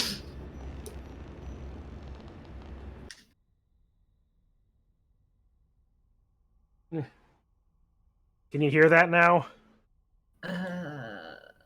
There. Okay, there. How about now? Now. Apparently, it decided to. There we No go. Oh, there we idea go. what's going on anymore. Neither do I. All right, zombies are not done. more here. Kitsu, your turn. Yeah, she looks over at the one who hired them and was like, I told you that those relics were not gonna be able to protect us.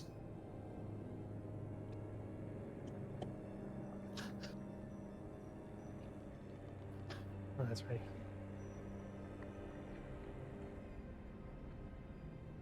All right. Mhm. Was that going to be all of your turn? No. Oh, you used your action by talking. Sorry. No, she didn't. But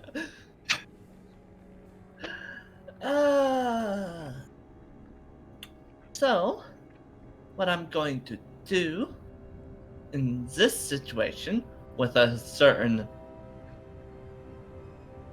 zombie right in front, let's go with a little specialty.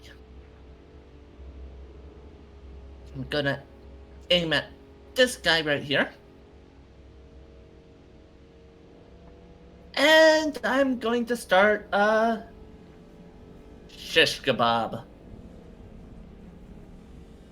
all right. which probably am not. Okay, Sacred Flame, dexterity save of 13.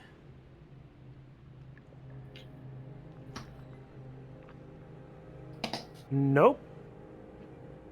The zombie distinctly fails as the Sacred Flame engulfs him, taking 5 points of damage.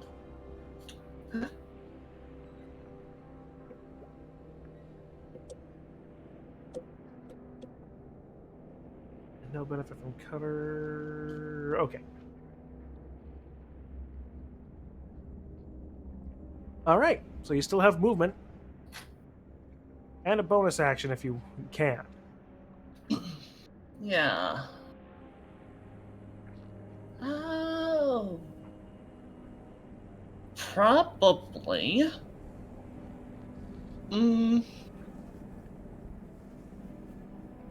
There is a problem. There's a Mr. Barrel, and I won't be able to actually try and save Mr. Barrel. Where? I'll move in front of the door. Hope to be some type of protection. With my mage armor still active. Should be. And I do not know what bonus action I could decide to try and do.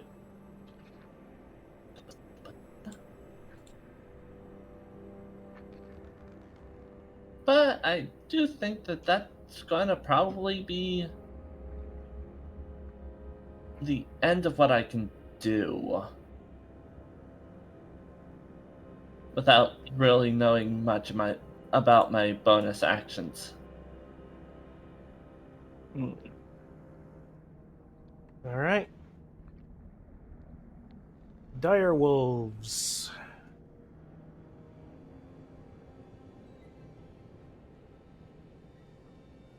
Right. You start hearing more scrabblings in front of you. You hear a mighty thud as one of the dire wolves tries to leap through and widen the hole in the wall. Well, but fortunately he's not able. He's not able to, and just scrapes himself against the wood and bounces off back outside. Not less whining than like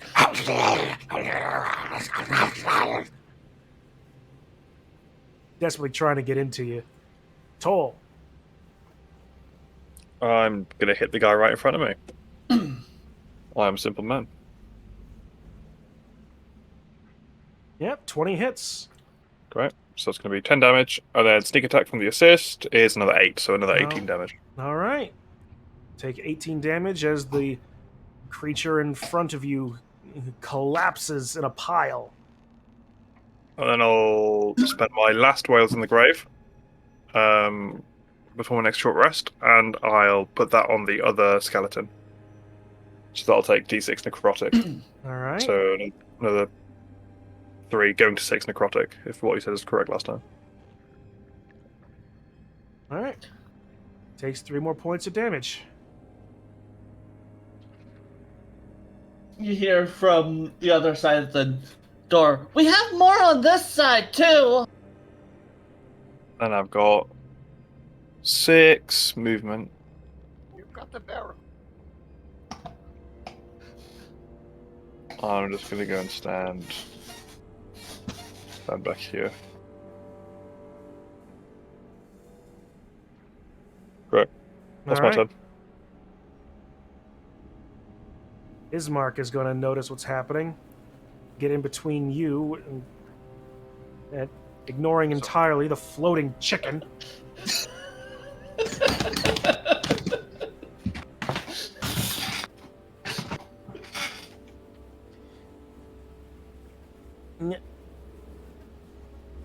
There. He's going to, from somewhere in the house, he found a few weapons and has chosen a longsword for himself. He's going after that zombie. Gonna make 2 attacks against it. Ooh. 9 plus 5, 3 plus 5, and so both hit. He's coming at this with both hands.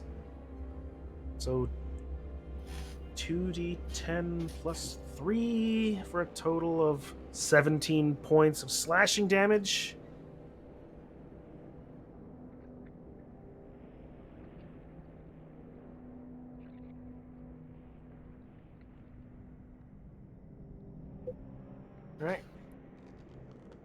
On to his sister now,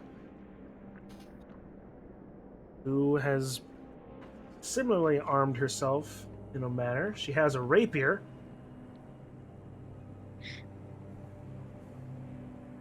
She's going to come over here behind you on the other side of you, Chip. And going to make an attack for her own, but misses immensely. Oh.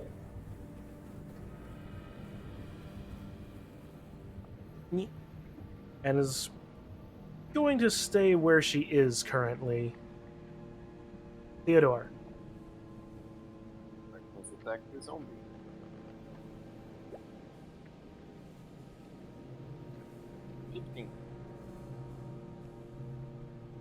To let you know, your mic is quiet.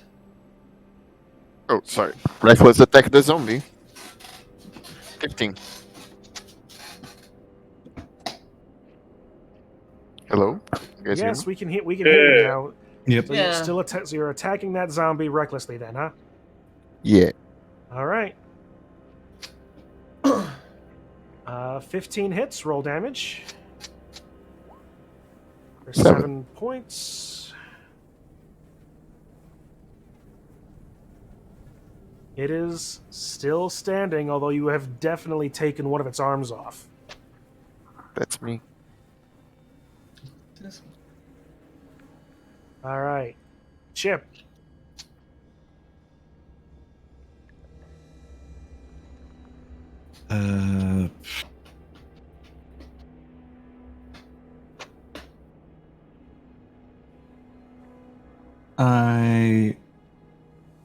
I'm going to use Toll of the Dead on the zombie in front of me. All right. Roll your spell attack. That's a save effect, that's right. All right. Yep. 14 wisdom. Nope. It takes 3 points of necrotic damage.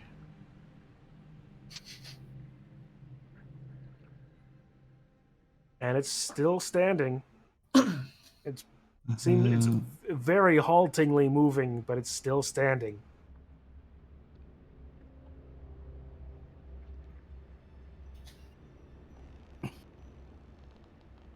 All stand for the I'm Skaven trying- bell. Dong. Trying to see, because I have that as a bonus action, but I'm not sure. I'm actually casting it unless it's actually that the thing has its own action, or if I have to use up my action to have it hit. You can use as a bonus action on your turn, you can move the weapon up to 20 feet and repeat the attack against a creature with 5 feet. When you cast a spell, you can make a melee spell. So when you cast it, so every attack you make with this thing is a bonus action. Okay. So, and its range is 60 feet. It's a floating weapon. So, I'm going to have it be here over... Yeah. Here. All right. And you can I have guess I it am be pissed. any... And, well, actually, because of the way So you cast the spell. No, and it casts normally. It's just not in the way that you would desired.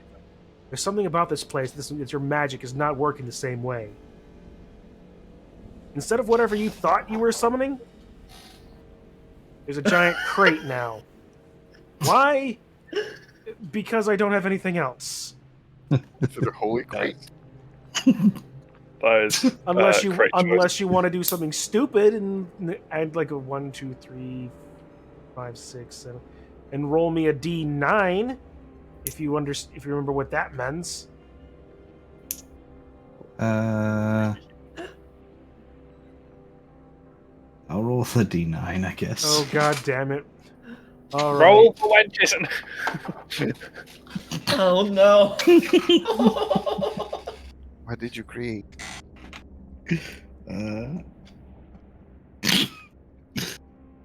Note to self, get a different list. 6. Ah, well, okay. Erupting from the box.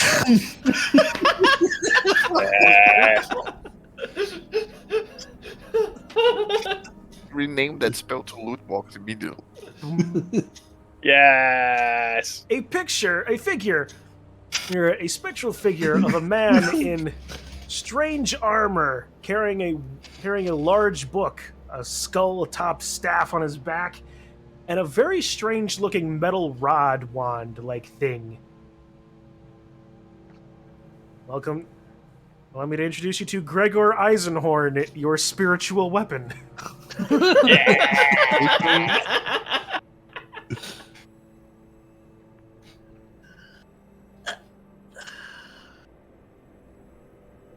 And here I wanted this to kind of be good, a good and actual spooky, scary thing. We've decided this is a spooky theme with the Benny Hill soundtrack. Yeah. What you wanted, what I wanted, the Curse of Dracula. What I got? Abbott and Costello meet the Wolfman. Absolutely.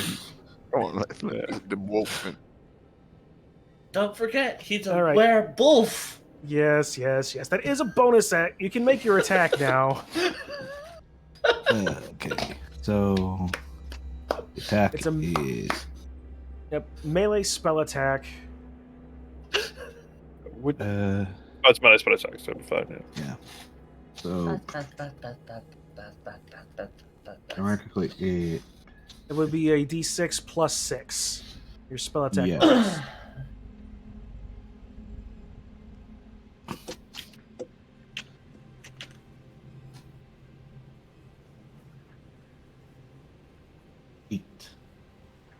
That's a d.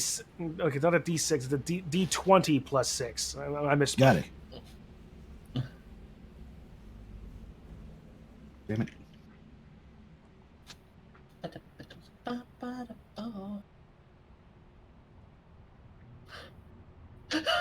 19. Oh god dang it! That looks less like a goblin than it does a green salandit.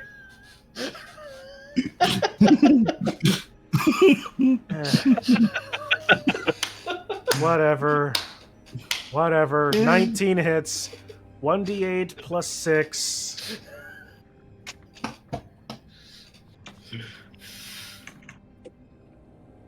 You can't escape.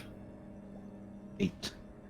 8 points of damage. You watch as as your spiritual weapon, raises its metal rod, and a bolt of energy leaves from it.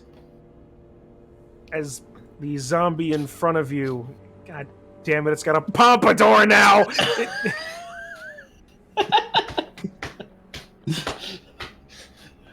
I was the one that started this. I figured as much. All right, zombies.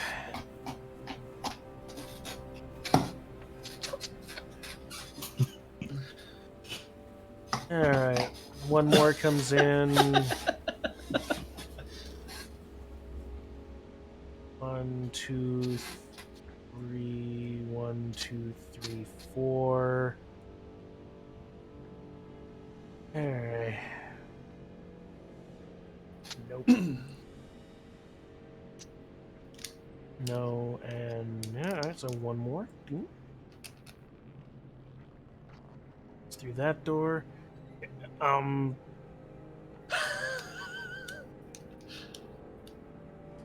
Do you really want me to follow through on this, Kitsu? Of course not, and it's me throwing. Oh boy. Alright. Attack! Zombie attacks! Oh, another zombie comes through the window behind the one you just killed, Theodore. And is going to attack you again. And miss. Chip, the one that's you've been beating on, is going to turn its attention away from you and onto Arena.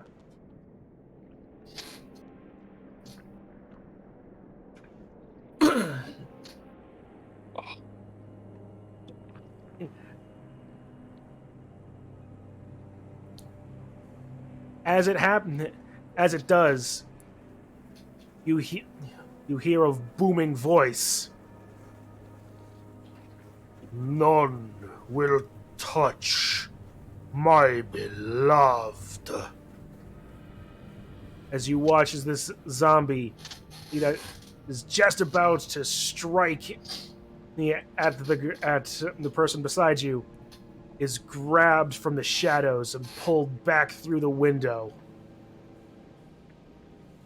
You hear what sounds like a squishy crunch.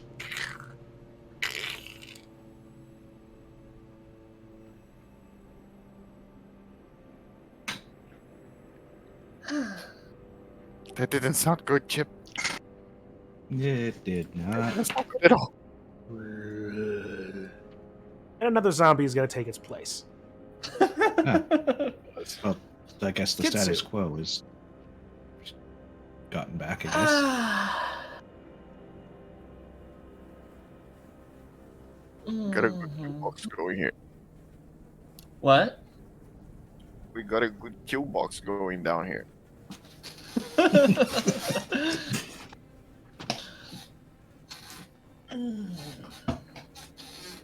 Well, I'm guessing that this door is destroyed. Yep. And so, I have no sight on anything. Well, this door is destroyed, so you can see this zombie. Yep. I can see it. It's just that I do have a feeling that I'll hit the two people in front of me if I threw something. Depends Well, on this what is- it is you threw. This technically is just a spiritual Yeah, that's just a thing. ghost. Yeah, so you have no problem about that one. The guy in front of the other guy, yes. You totally have a problem about that. Yep, if I threw a fireball or something like that, I could haphazardly injure someone.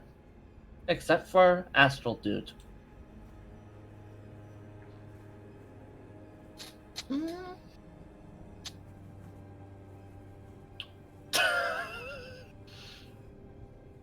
I'm going to. It was just a hand with a bomb.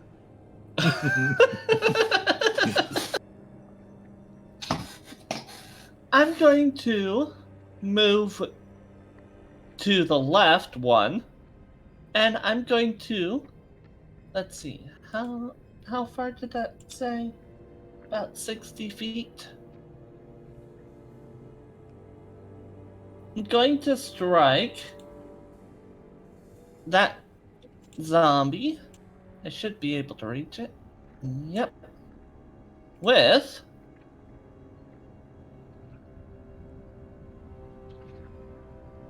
Mind Silver, which that one will probably not do. No, Excellent. it's a DC. Yeah. It's a save, so it will do 1 damage if Yeah. it works. And it does not. It rolled too low. So it takes 1 damage. What is Mind Sliver? You drive a disorienting spike of psychic energy into the mind of Yeah. So it's one mind creature. sliver, not silver. Sliver. He has a headache. Basically. It would have been funny if it was silver. But That's your silver weapon. Yeah. yes. Well, she is also a spellcaster, so magical damage is not something she can't get out. It isn't something she can do that. Whatever. All right. Anything else? You got some movement left. Going to move back towards. Actually, move over here. All right. That will be my turn. Okay.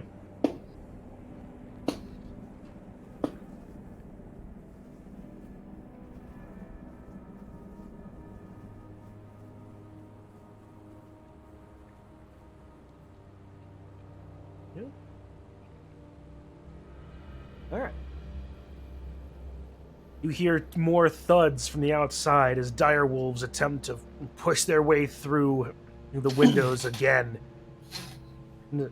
Still unable to fit their massive bulk through. I knew that staying in this area would have not been a good idea. Staying in one place is always not the best idea. Toll, you're up. I'm going to move forward to. I'm going to stibbity stabbity. If it lets me. It's definitely that zombie is going to But die. if it lets me, if it lets me, why am I not allowed to click it anymore? What's going I on? don't know. Oh, there we go. I think we're slowly killing roll Does 20. 23 hit. 23 does hit. For 8 And then points sneak of attack. piercing plus sneak attack for a total of 14. I'll use my bonus to disengage and sit back there. All right. All carrying the party. Ismark is going to realize that this should be in a different spot and then put him there. He's on top of the old zombie as he's going to make 2 attacks of his own against the zombie in front of him. Let me see. He's considered a veteran. It's +5. Wow, that actually, both those hit. It's so nice when you have a +5 Nice. to hit that you can get away with rolling a 3 and still hit this thing. Yep, great fun, isn't it? It was like 2d10 plus 6 for a total of 17 points of damage. Jesus, that man is Nice. so strong.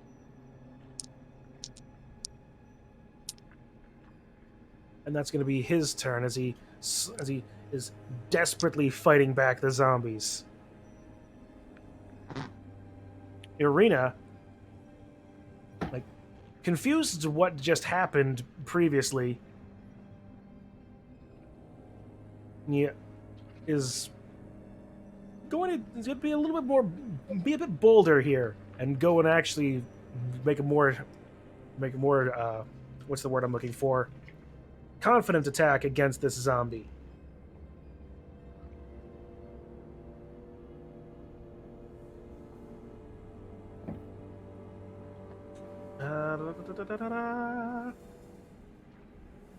And is able to drive the tip of her rapier into the eye socket of the zombie in front of her for a total of 8 points of piercing damage.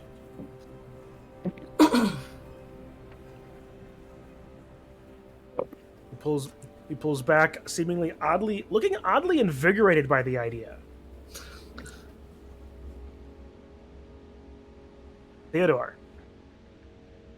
Right. Since we seem to be on the offensive, I'm gonna put out my shield, put the scimitar back in the hilt, pull out the great sword. All right. This time I'm just gonna attack normally. All right. 10 hits. 6 damage again. All right. 6 points of slashing damage.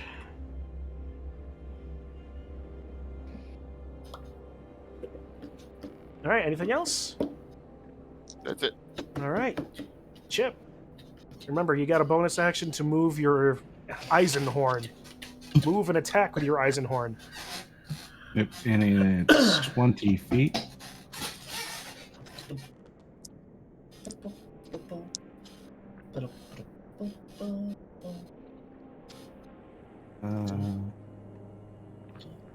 Probably can't reach this guy because of him being in the way.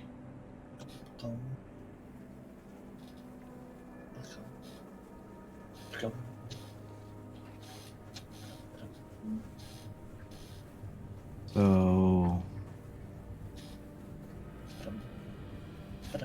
20 feet.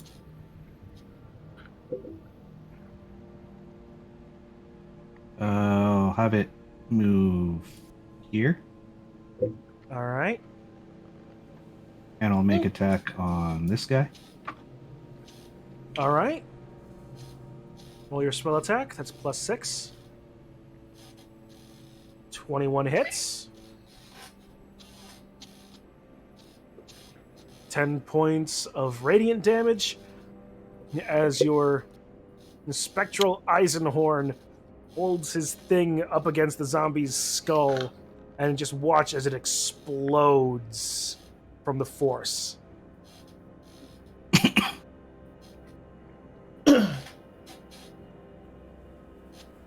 And for my actual action on this zombie, I'm going to cast Inflict Wounds.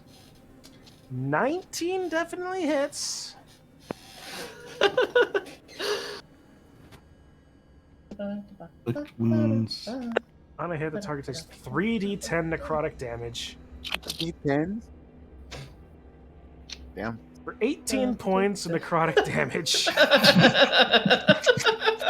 Well, bye-bye. You watch as the spell envelops the body of the zombie in front of you. The flesh just disintegrating off its form. But even as one of its arms falls off, one of its legs crumples beneath itself. It's still barely holding on, just as like a. You don't know how.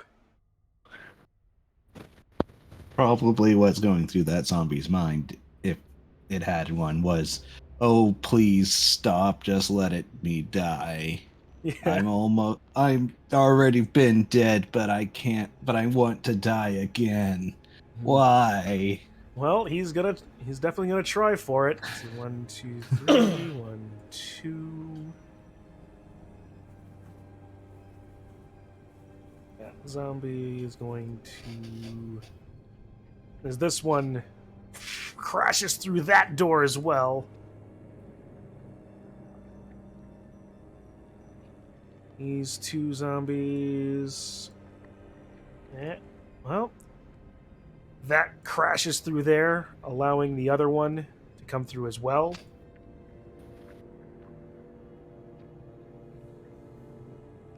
And Chip, you're going to take a zombie attack from that last flailing, pogoing zombie. And no, a 10 does not hit, does it? No, I have 18. Right. Well, that's a zombie's turn, Kitsu. You watch as 3 zombies just burst through the doors around you. Well, You got it. You're a mage tank. We'll deal with our little kill box. I think my mage armor would be.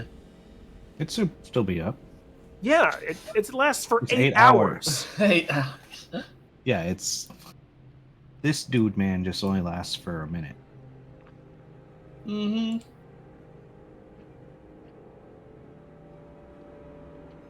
So that's 10 rounds for him? Yes. So yeah, he's on round 2.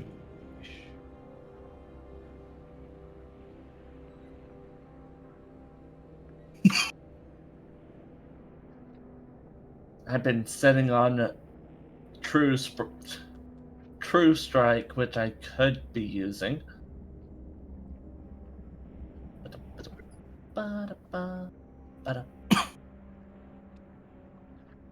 Pichu-kun, how dare you? What? Let's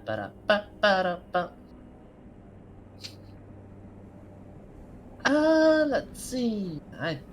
I know what I will do. I think. How many Think- spells can you think- concentrate on? You can only concentrate on one spell at a time. Yeah. You can use True Strike. You cannot use... if you want to use another concentration spell, you have to drop the first. Mm-hmm. But fortunately, I don't think that. Or if you make sure a buff. Yeah, not spiritual weapon. I do not believe that mage armor. Yeah, mage armor is not a concentration spell. It's not. So That would be quite annoying to have to concentrate for 8 hours making sure that your armor stayed up. Yes. yeah, That would. I'm looking at my spells.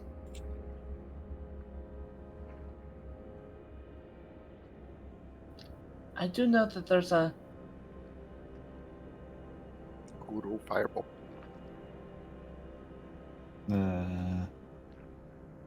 Sacred Flame is.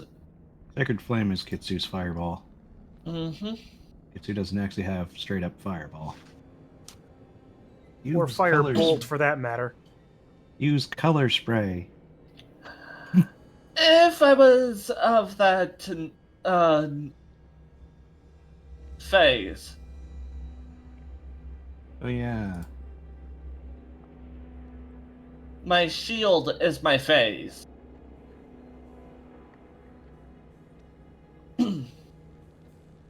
Oh yeah, so a lot of your stuff swaps based on what you actually are. Yep. First. The elf is What trying was to that? think with his face, with their face. Yeah, I would have to. Let me see. I could use Warding Wind, which would be my level. That would be my level 2 spell. Well, you have 2 spell slots for level 2. Mm-hmm. And so, I think I'm going to do that. Sadly, a certain barrel is going to be my line of usage. You feel a sense in your back of your mind that it's not going to be a problem. It's an Uber barrel. So yeah. That's what I'm going to use. 10-foot radius moves around you. Okay, I wonder, can I get Oh my god, that's huge.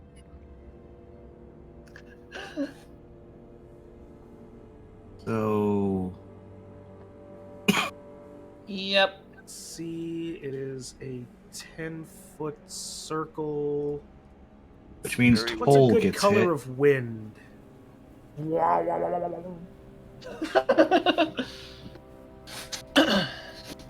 So have fun, Toll. I will. I'm gonna say that it. Let me see. It deafens. Remaining sediment wind lasts for the spell's duration, deafens other creatures in the area, extinguishes unprotected flames, vapor gas, the terrain for creatures other than you. The attack rolls of ranged attacks at a disadvantage. Okay. Yeah, the only thing that really affects me is the difficult terrain, so it should be fine. Which is what, half movement? Yes. Yeah, just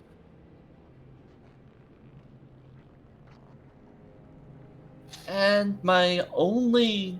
That's what I was reading. My only bonus action is Misty Stepping or. or smacking things with a weapon. I don't think smacking things is a bonus action. Right? Yeah. All right. You can make an offhand attack as a bonus action. Mm-hmm. I think that's if you. I can't remember. I was looking at that out of curiosity. I think that's both weapons have to have the light quality. Hmm. If you like dual wielding daggers, you can. But if you got like a sword and dagger, you can't. If you go on D&D Beyond, it shows you what bonus actions you can do. Nice. Yep. That's what I was looking at. Bonus actions are You can use using Misty Step, Misty. where you convert your sorcery points into spell slots. Mm-hmm.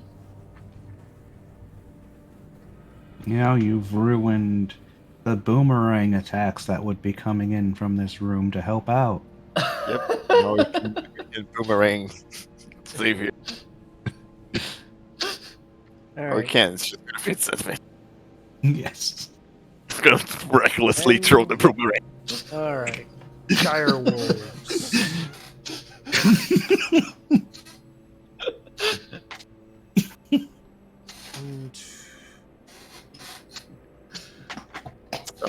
Someday they're gonna get in. Oh my god. Devil's gonna do that, and One of them got in.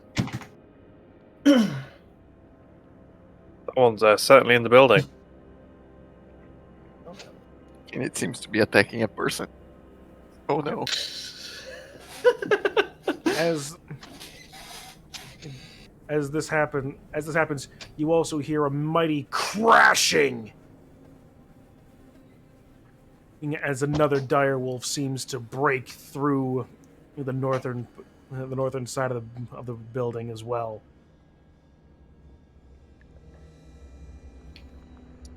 Well, while it seems like the windows in the front are holding well enough, Toll. Oh, okay. Sorry, a little zone out. You suddenly feel wind all about you. I do. Eisenhorn is still around. Yes.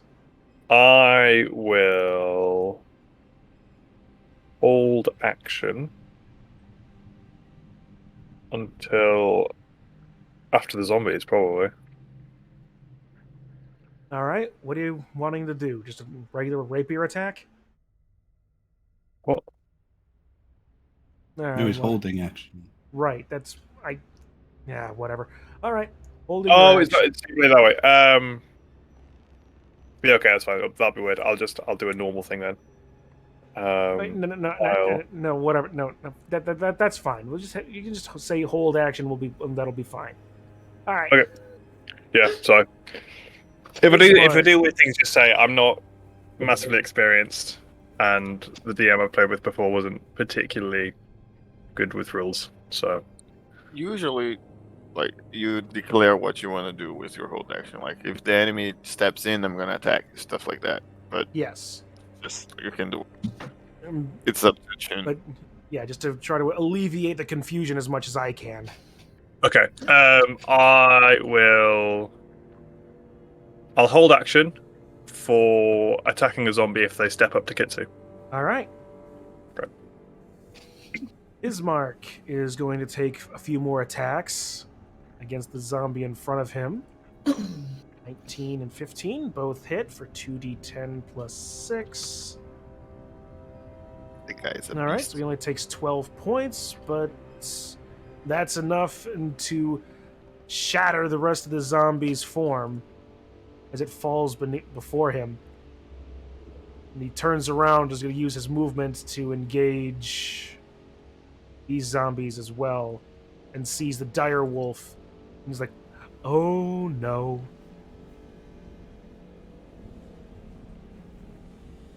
Arena is going to take her attack. And for some strange reason, I know exactly what the reason is, but I'm rolling so super low here, but I'm still hitting.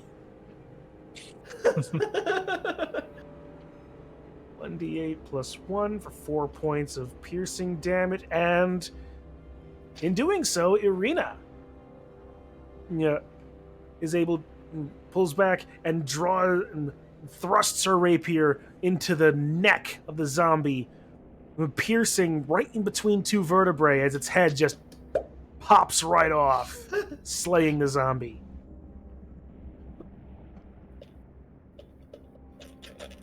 Oh my.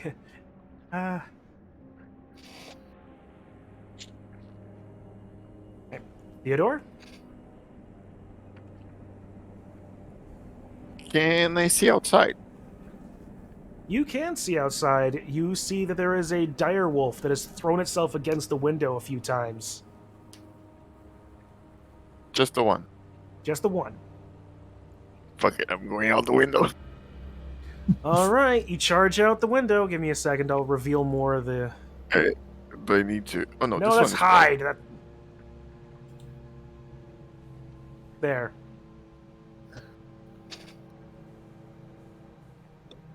I'm gonna great sword this baby boy here, because that's what I have in my hand. All right. So Oh! Great sword. 14 hits.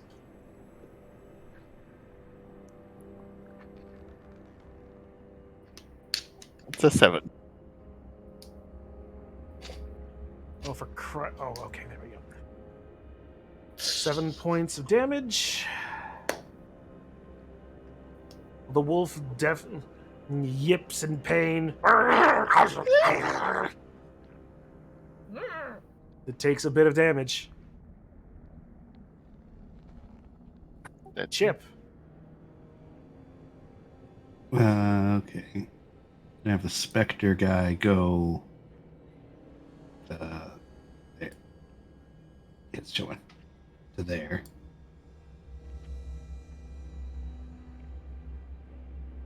There. And we'll be attacking the dire wolf. Okay.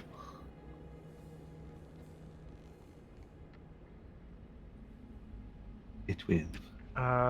12. Well, seemingly, the Spectre just looks at it and just does nothing as you do it. He refuses to attack the wolf for whatever reason. Hmm. Just gonna look at the wolf, or you're gonna attack it?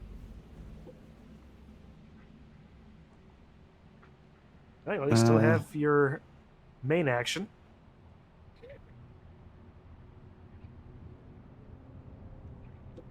Then I'll use Toll of the Dead on the wolf. All right. 14 wisdom. Nope. The wolf saves. As 11. as the bell rings, and the wolf leers back and just howls.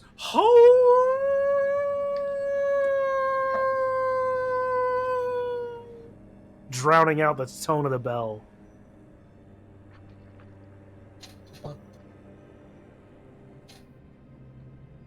While the zombies, 1, 2, 3, 10, Huh. Huh. 20.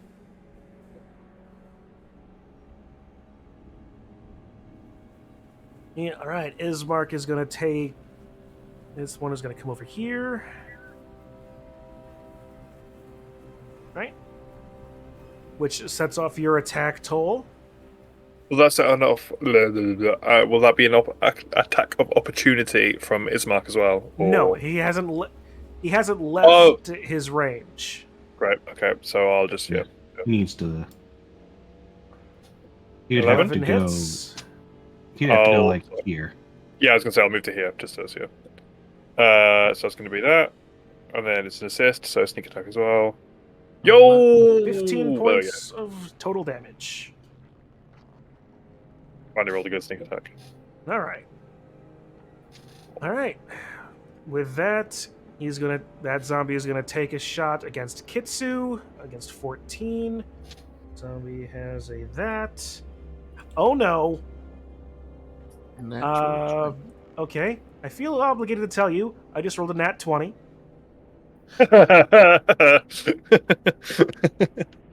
Against him, whom? Kitsu. So that is 2d6 plus 1 damage. 11 points of damage against Kitsu.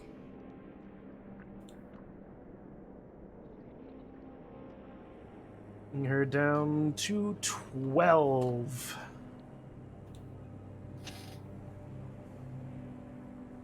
Even with the mage armor. Yep.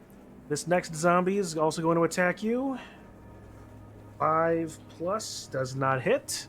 Is it just shy? Is it just claws at the magic barrier surrounding you. Ismark is going to get 2 attacks as well.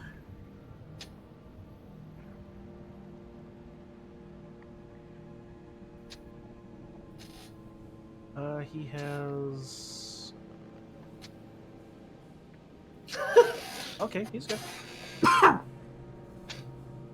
Alright, he's going to take 2 hits. The first at 1d6.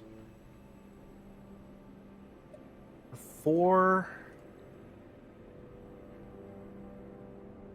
And the other one was another critical hit. For 7 points of damage. As he... Ah! Oh, you cursed zombies!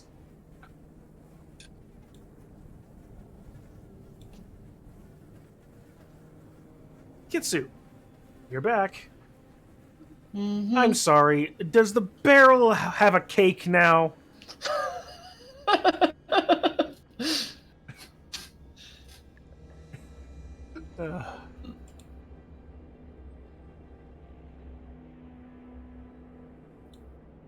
Gosh, I really did a bad job with this, with these spells.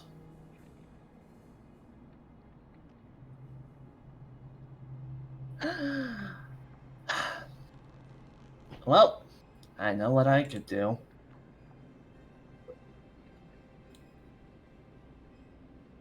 I could Misty Step, but then Barrel.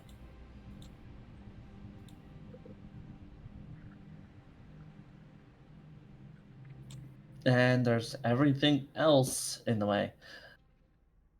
Toll, how is the other side looking? Let me check my quote sheet. What I can respond with.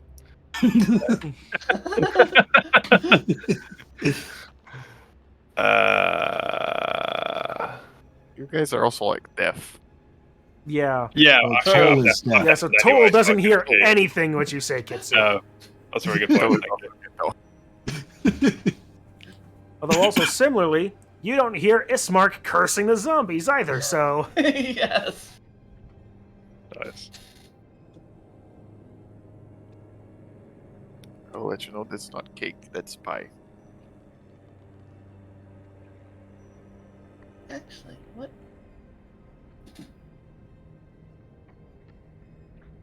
What I could do,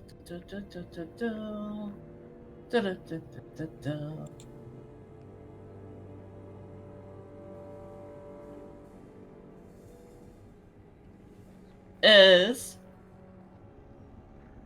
I think the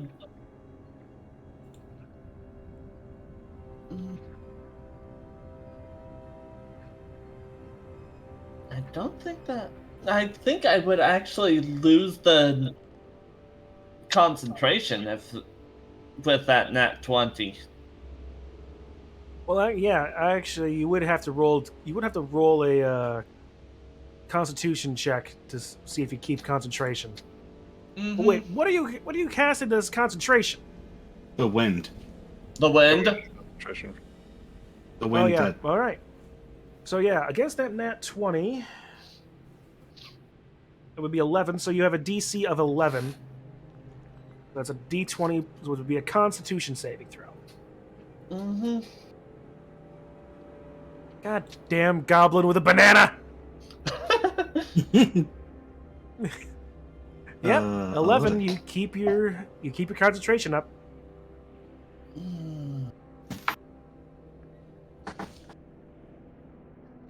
I have no idea what Duncan is going to think about this whole thing with his character.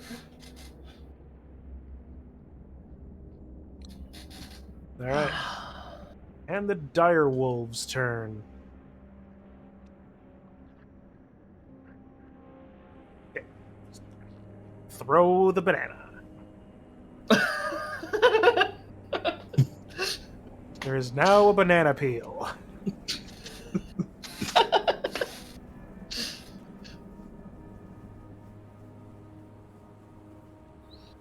All right, well, let's see.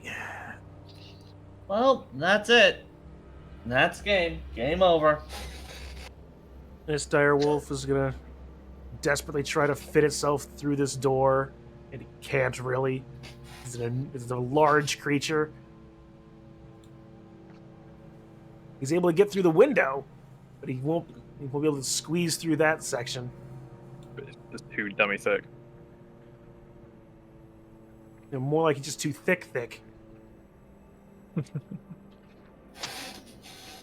This other dire wolf that Ismark can see is just going to start growling and scrabbling at the door himself. He'll be able to get through eventually. Meanwhile, Theodore, this dire wolf in front of you is going to go for your throat. Oh no.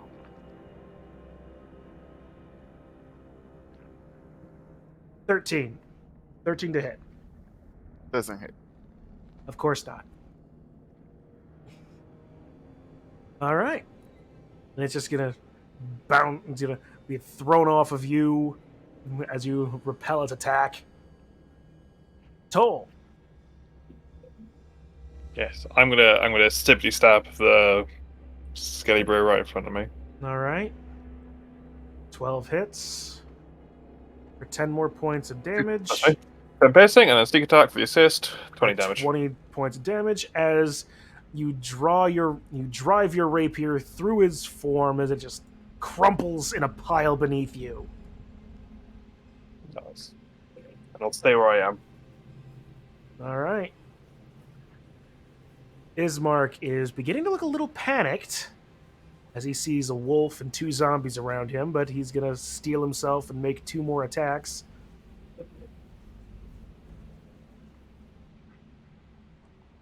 Thank you, whoever decided to give the goblin that. Yeesh. Thank you for showing discretion. Amazing.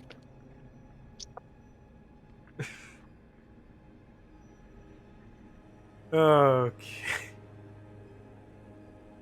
11 plus 5, 4 plus 5. Yep, they both hit. So he's gonna keep going. He's gonna go against the zombie behind him right now. For 2d10 plus 6, 8 total. 8 plus 6. It's 14.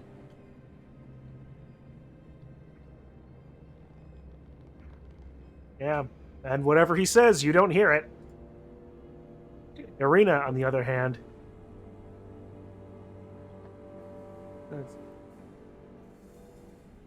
she's going to move over here, like 10, 20, and stop there. Theodore. I'm gonna reckless attack this wolf. All right. 18. 18 hits. It's the 7 only points thing of he can do. slashing damage. The wolf is definitely getting it hurt in your fight. Slowly, 7 damage chipping away. Yep. Every 7 at a time. That's 2d6 plus 3. Yeah. 3, 7. All right. Chip, your turn.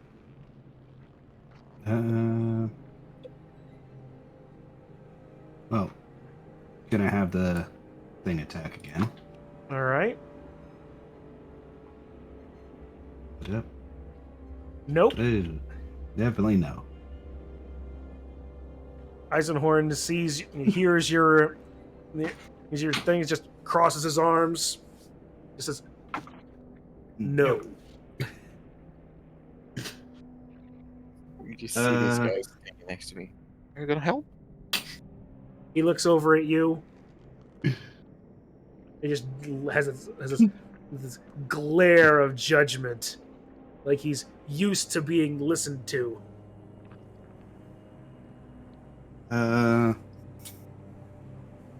I'll cast Toll of the Dead on the werewolf.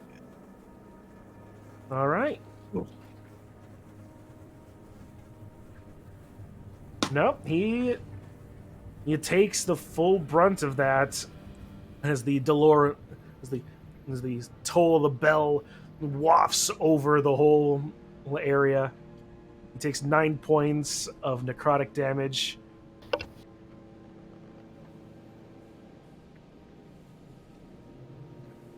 He's certain the wolf definitely looks to be more unsteady on its feet right now.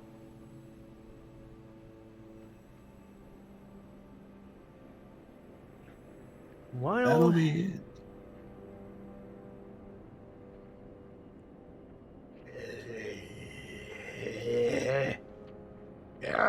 makes a few attacks against Ismark. Oh Christ! He takes another critical hit. These Mark's gonna die. He's got a second wind. It's fine. 8 points of damage. It's fine.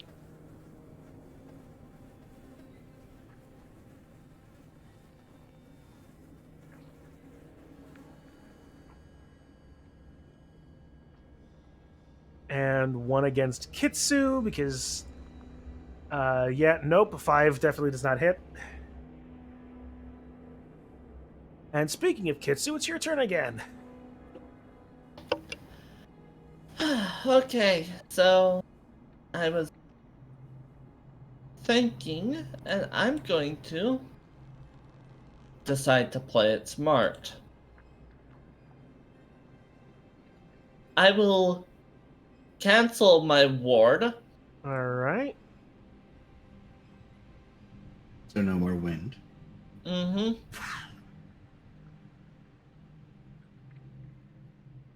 Oh, please. Don't do this to me now.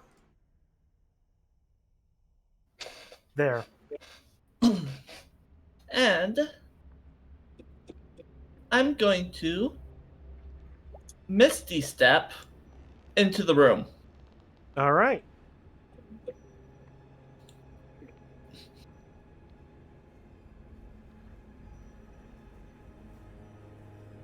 All right, so that's usually dropping a spell. I don't believe requires an action. I don't remember though. No, it doesn't. Okay, so you still have your full action left and your movement. Mm-hmm. Sadly, Mr. Barrel is going to be stuck there. And I'm going to move down here. And I don't think that I'll be able to cast another. No, you can. I think you can cast a After- cantrip, just not another leveled action. Mm-hmm.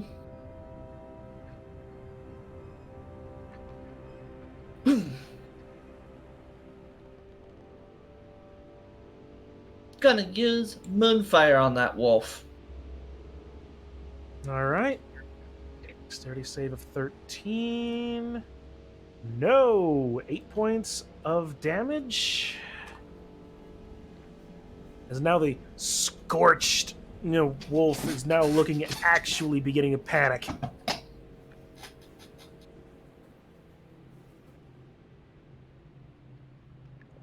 was a nice high roll. And that will be the end of my turn. All right.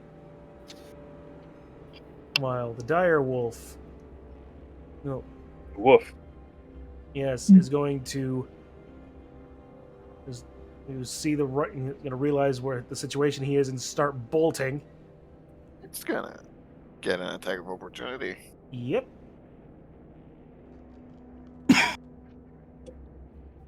my reckless attack still work? Oh, it's just for the first attack. Yeah. Alright then. Great sword. 8. Fuck. Yeah, no. 8 misses. Plunk. As the wolf gets away and just runs off. The spiritual weapon does not have an attacks of opportunity. No, it does not. I was just saying that as Yep. why this dude didn't do anything again. I was Boomerang. thinking I'd actually see that, but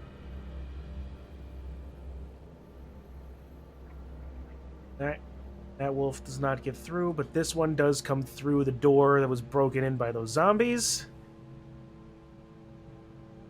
Now He's Ismark might be in a bit of trouble. Now Ismark might be in a bit of trouble. A mild pickle, some might say. Yes, it's a bit of a to-do. 18 hits. He's gonna take the enormous jaws of this creature. 11 points of damage. Nope, that's the wrong token. Screw you, roll 20.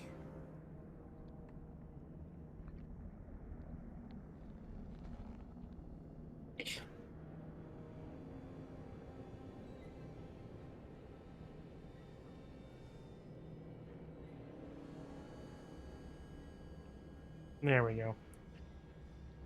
I said 11, right? Mm-hmm. Not 258, you fat finger fuck. Alright. Toll.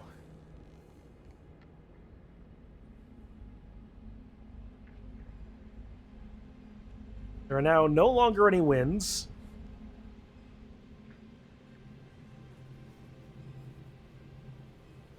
Now it's time for the boomerangs. The boomerang supports. Double boomerang attacks. Toll. Ah. Sorry. mhm. I'm gonna step to here. 5, 10. And that wouldn't be attack of opportunity if I stood there. Nope, you have not left anybody's Right. range. And then I'll stibbity stab somebody. And I think I will stibbity stab. I'll do the top skeleton. This one, to be clear. Yep. 20 11 hits for 11 attack. points, plus 9. Alright, so who were you attacking? Top skeleton, you said? Yeah, this one. For a total of 20 points. Well, you drive it deep in the chest of the zombie. You don't know what you pierced, but whatever it was important. As you see the magical light in its eyes fade and fall to the ground. Nice. You stabbed its gallbladder. That's what keeps it all alive. And then I'll stay there. Alright. Ismark. He's gonna turn his attention toward the dire wolf and make 2 attacks. 18 and 18 both hit. 2d10 plus 6 for a total of 17. There's a good chunk of damage to the wolf as he drives his long sword into the shoulder of the beast. Oh, with luck, there's not many more of them.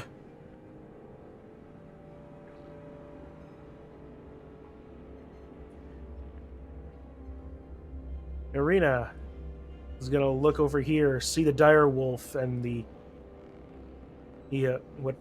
courage that she had before, drains a little bit. Steps back. He's like, oh, this the devilry, right? Theodore. Going back inside. 1, 2, 3, 4, 5. And hit this one in the back. All right. Recklessly. Well, fuck. You Yeah. are equally reckless. Equally reckless as your great sword The narrow swings corridor past the stuck on the wall. haunches. Swings past the wolf's haunches, but you do gain its attention a bit. That's me. All right, Chip. We We have your actions and an insubordinate ghost. That goblin is still in the other room. Well, he said before he's not coming out of the barrel. True. So the ghost will go here. That's 20. And attempt to hit this dude. All right. Yay. 18. Begrudgingly, he seems to put his bolter away, grabs out his staff, and smacks it upside the back of the head. It's his massive force staff, taking for 10 points of damage. And for actual things, move right there. And going to cast Prayer of Healing. Okay. So it's the people that are damaged on our team. That would be right now Kitsu, yourself, and Ismark. And all of them heal up 20. All right.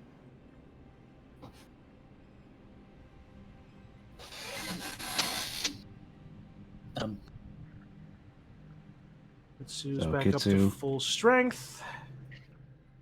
And you're full up. All right.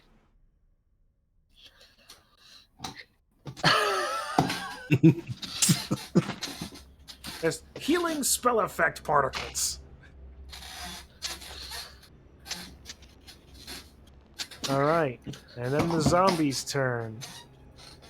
I'm sure that you were wishing that I didn't show that we could draw on these things. Oh no, I knew exactly that you could draw. I've we done all, my we all knew share you of could draw. drawing. That's fine. I've done my share of drawing, and trust me, what the goblin is holding is not the first time I've seen such imagery upon roll 20. So, anyway, zombie versus Ismark at 19. 6 zombie for a 3.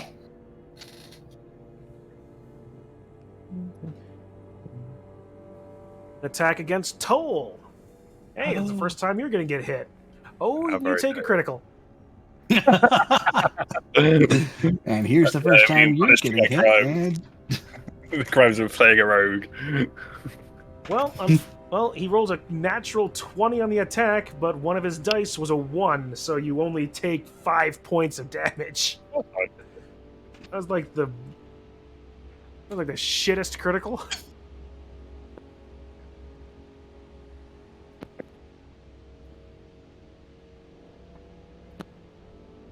And Kitsu, you're back up. Okay. Literally. yes, you have full health now. Mm-hmm. And for the revenge, gonna step into the doorway and do another aiming at this one, if it's still there. Yep.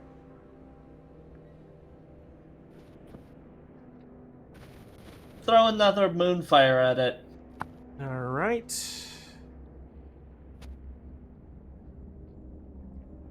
2, nope. It fails, so it takes the 4 points of radiant damage.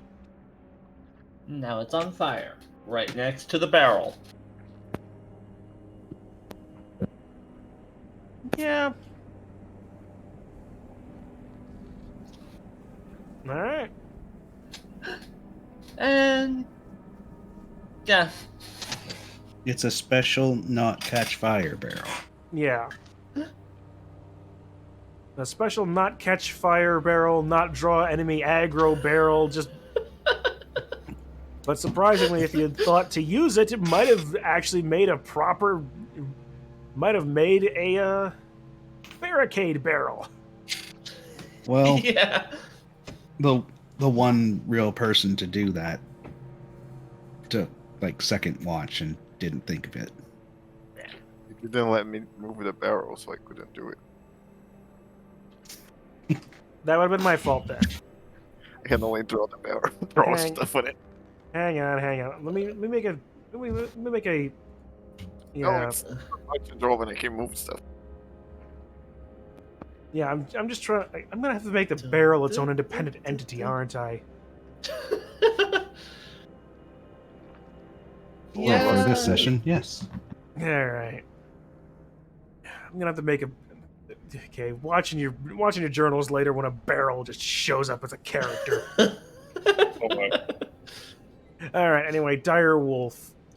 The Dire Wolf is gonna turn around on Theodore, realize that it's between him and escape, and go through you, Theodore. Making an attack. 11 plus whatever. Can I block his path? Well, he's gonna try. Hey, let's see. A plus 5, so 6. 16. He hits? He does hit. Yeah, because I don't have my shield. Alright. So you take 2d6 damage. I rolled another 1. So you take a total of 9 damage. And I need you to make a strength saving throw.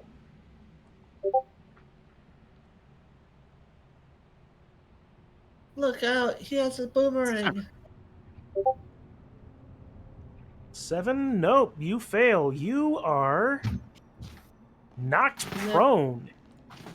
As the wolf just bounds over your body, getting an attack of opportunity from Ismark. And me? And Toll. Huzzah. It's gonna bounce on me and die. Oh. Yeah, 11 misses, unfortunately. But Ismark does get his attack off. 1d10 plus 3 for a total of 6. But the wolf goes 5, 10, 15, 20, 25, 30, 35, gone.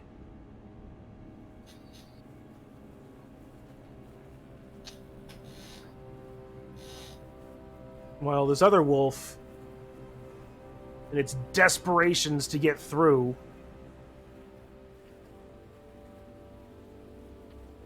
is just destroying what used to be a fancy dining room. Not the dining room.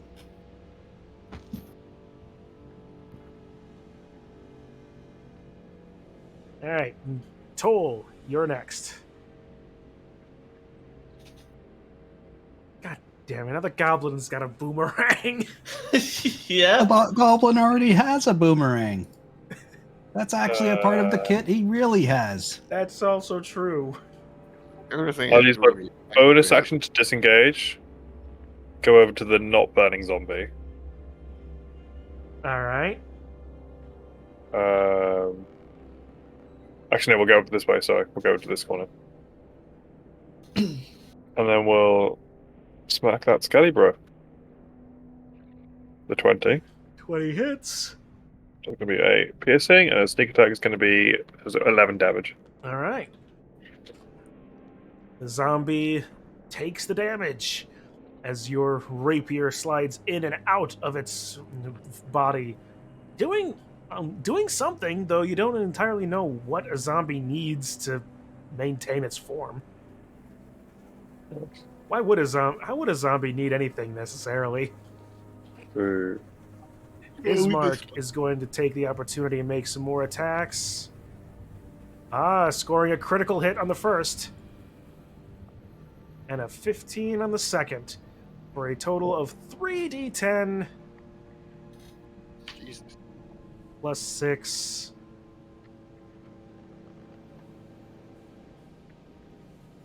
Rolling 14 on the first and 6 on the second for a total of 20 plus 6. That zombie alive? Then, well, no, of course not. The fury of a reinvigorated Ismark slices through the creature. You're separating it in half as it crumples beneath him.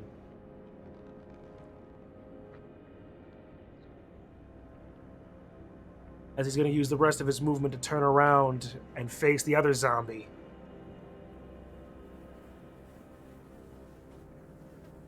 Irina, seeing this through the door, is grateful that her brother is now, safe from dying immediately. Is going to lean against the wall, being like, just breathlessly, as the adrenaline begins to drain from her. Theodore, you're on the ground. It's half my movements to get up, right? Yes. I'm gonna go 1. I'm gonna go 2. I'm gonna go 3. I'm gonna reckless attack this one.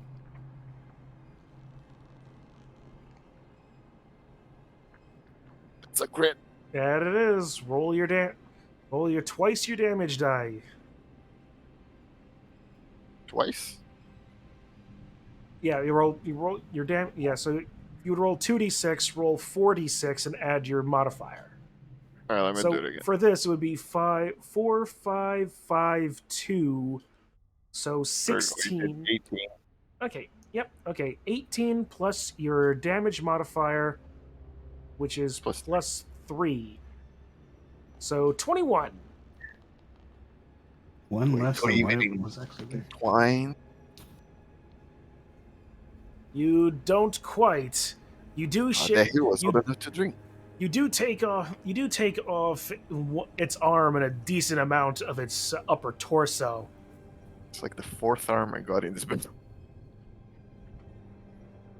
Like, zombies are remarkably resilient.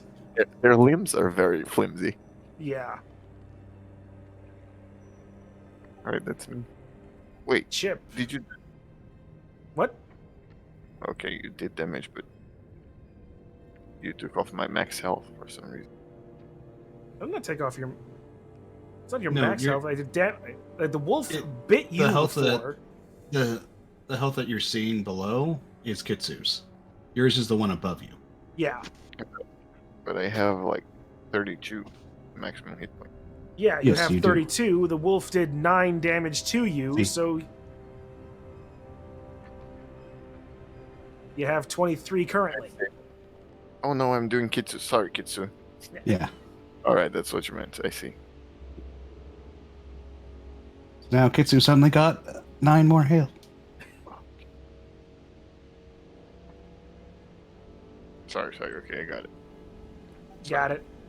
That's me. That's me. Yeah, Chip, your turn. Okay.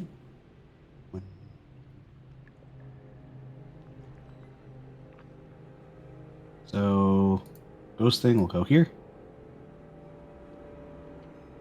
And attack that guy.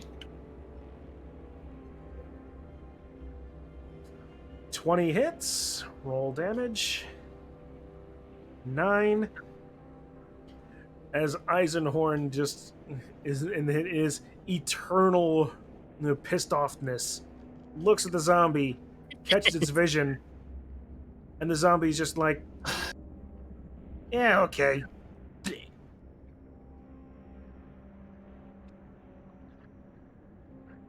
Just dies Mr. Wolf. under the withering glare. And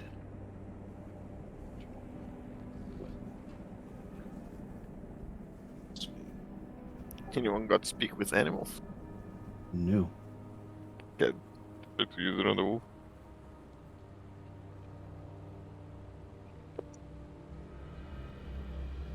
I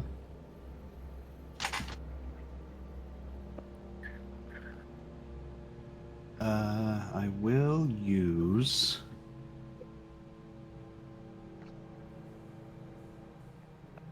on Theodore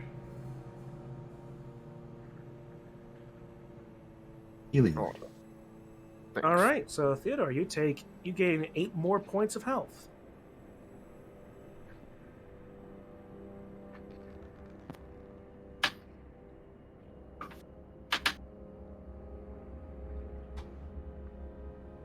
Bring it up to 31. And that'll be it. All right, Thanks, there Chip. are no more zombies, so it's Kitsu's turn. There's still a slavering dire wolf in the dining room. Little puppy.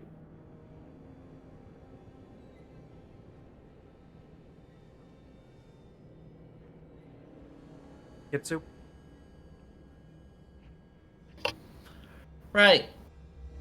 I had my mic off. So, I'm going to walk over here and sit down. All right. That will be my turn. And the dire wolf. Well, he's going to continue to try to force his way through a door, but he's not. He's still too big and too broad to get through there. He's desperately trying to get at the things beyond it.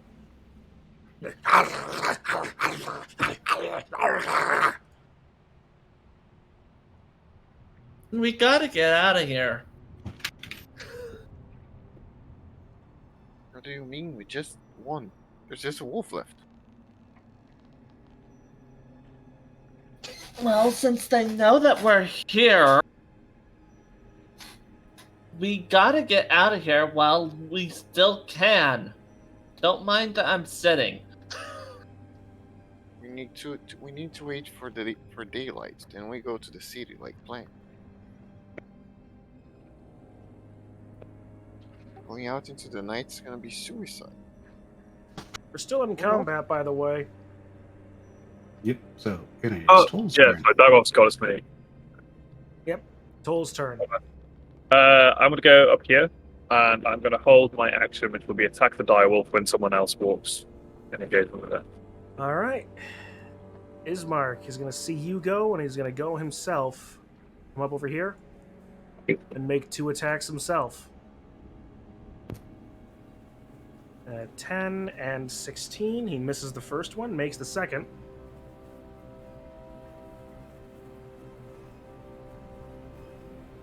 For a total of 6 points of damage. That triggers your your held attack, Toll. Yes, it does. Where's the shoot goes? Going to be an rapier. 14? 14 just hits. Nice.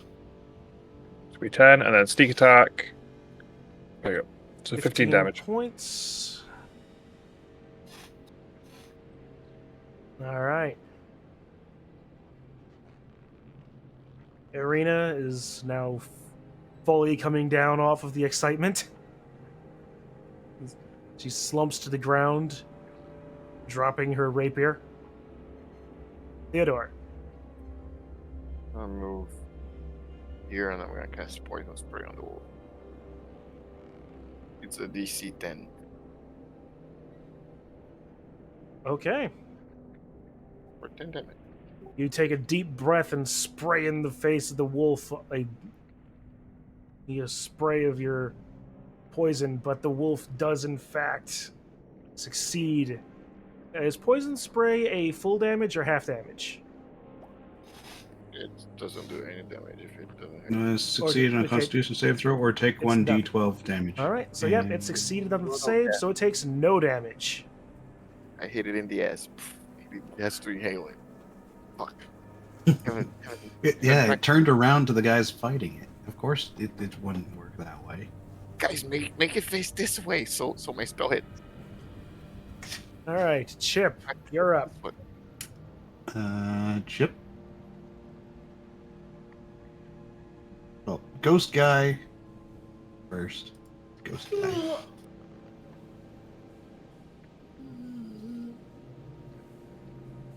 Ghost guy can get to here. Because ghost guy. And attacks the thingy. It fails Nope. miserably. Nope. He just sort of looks at you, turns away, and is lost in thought, looking out into space. And I will move here. And Here, Theodore, I think I got something for you they might like to see. As soon as the... Here, acid... Yeah, that'll do. The shit we did. There. There's your poison spray. I'm going to use Toll the Dead on the werewolf. Alright, 14... Nope, he takes 2 points of damage. As the Yay. bell again sounds over him. Or sounds over his kin, anyway.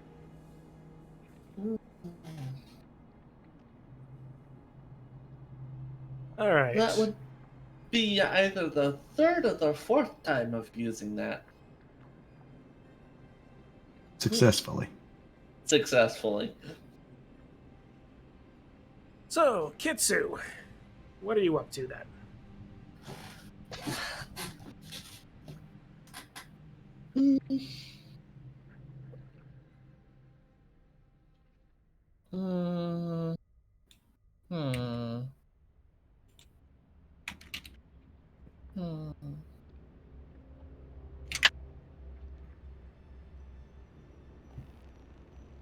Don't think that I'll be able to. Let's see.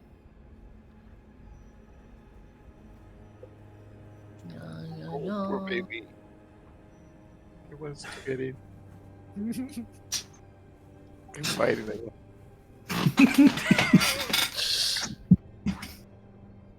Okay, so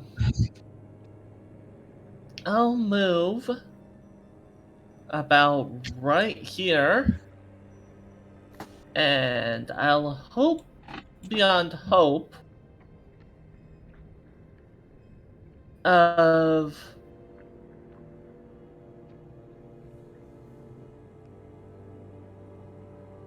smacking this one.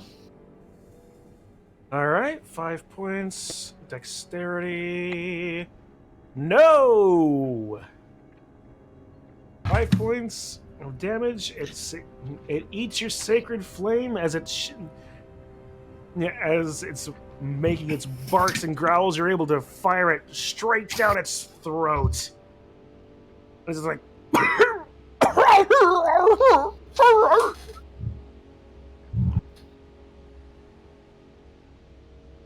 And that's all of my movement range Mm-hmm. And your action. and my action. Alright.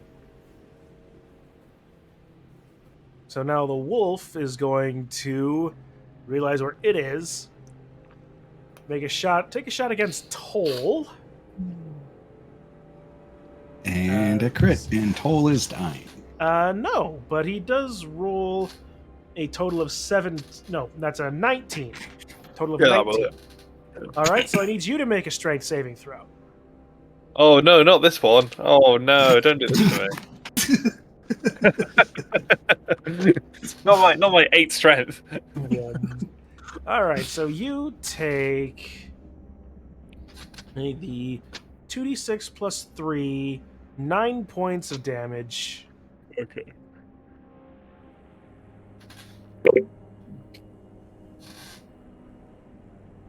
As the wolf is going to try to dive through the hole that it made as it came through, resulting in attacks of opportunity from Kitsu and Ismark.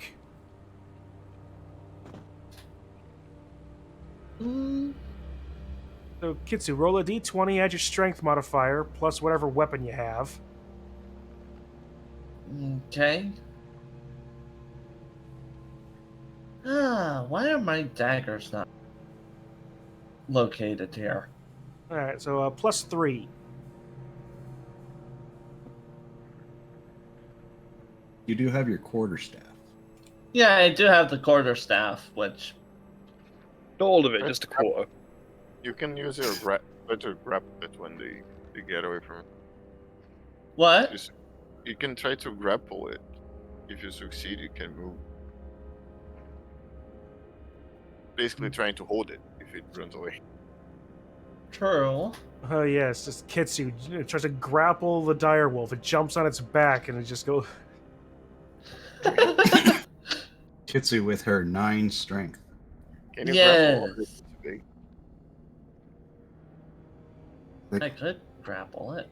I think there's only like 2 people template that should be able to grapple it, and both I of them think are. You hold the one to just go with it.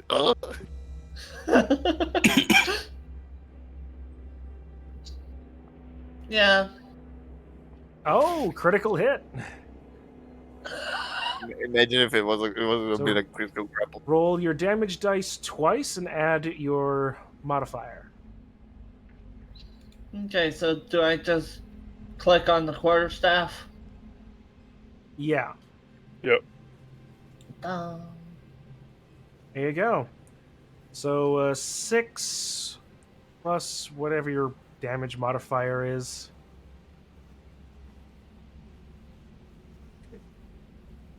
Okay, so it's -1. All right. Yeah. So 5 points of damage.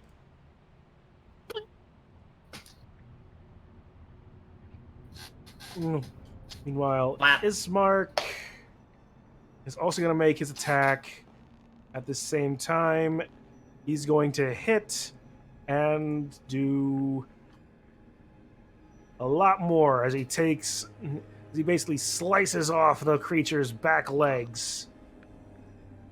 He's slaying it as it lands, smack in the splintered wood, It's right on top of Toll.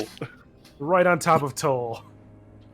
Who takes 7 points of damage How?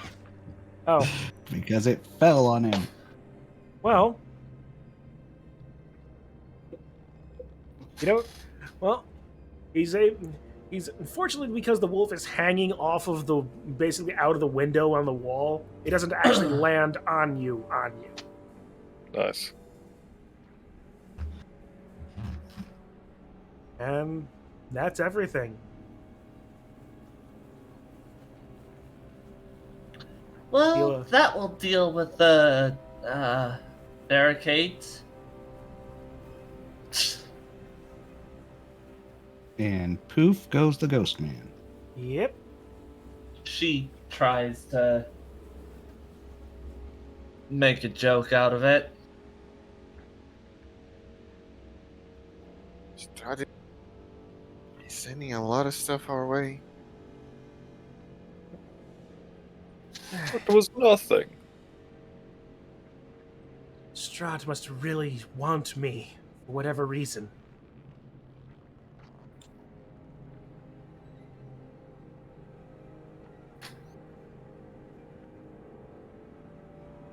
Yes.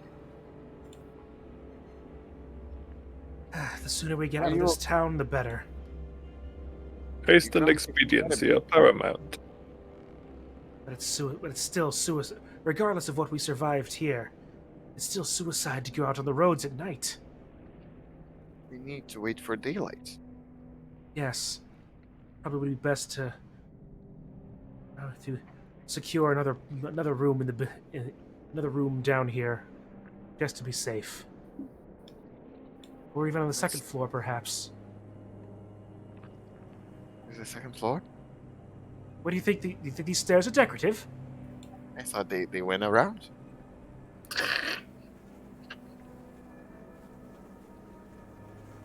See?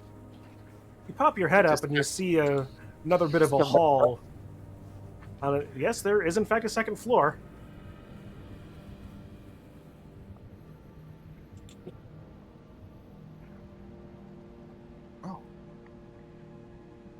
should have fucking fought up here.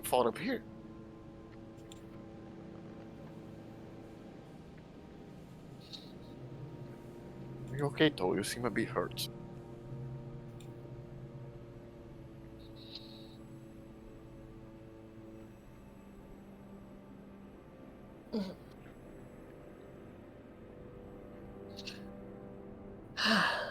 Alright. If that's the case, then we should go up there, barricade the,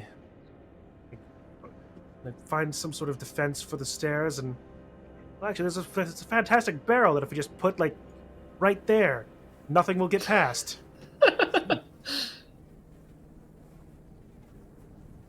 Oh, I'm sure the goblin inside.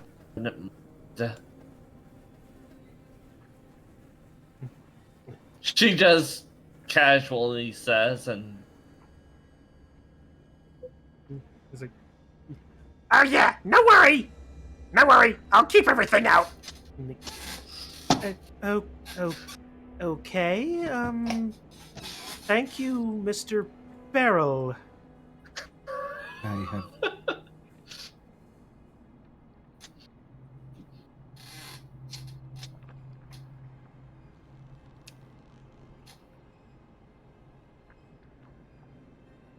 I have no idea if Chip can go up and knows how to really go up and down stairs that well. He does have hooves. He can go up, but he can't come down. So Chip that is true. does not go up the stairs. It's just cows, I think. Horses are fine. All right. So with that, you guys Chip go for a long barricades rest. in there. I'm definitely going for a long rest. All right. Yep. Well, that's the case then. You make yourselves as comfortable as you can with the heightened action of the evening, and get back and get some amount of sleep before you make your way. On your journey. You heal up. You get all your resources back. Yep. And since we never actually talked about it, you believe that. Well, how long did you guys want to go? If we're gonna rest, that would be like perfect place for me. This would be a good place to stop. And we've gone for about 3.5 Yeah. hours. Yeah. Yeah. And we've been going without one of the party members. Right. And I sense a little. Well, it's gift. not like he had. It's not like our missing party member hasn't been doing nothing. He's been pulling this random bullshit out of his barrel. He threw a ton of stuff. He helped. He threw a banana at a fucking zombie. There was a stick of dynamite at some point. A piece of cheesecake.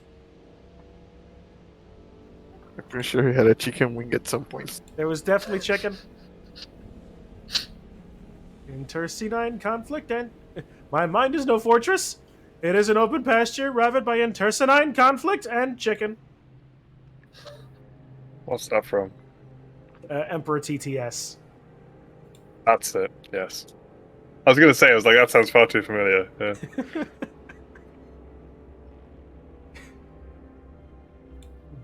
All right, yeah. So if that's a good place for folks to stop, that's good for me. Mm-hmm. Thanks very much. Yeah, Thank you're welcome. you. This is as much fun as it's been me bashing my head against my controls.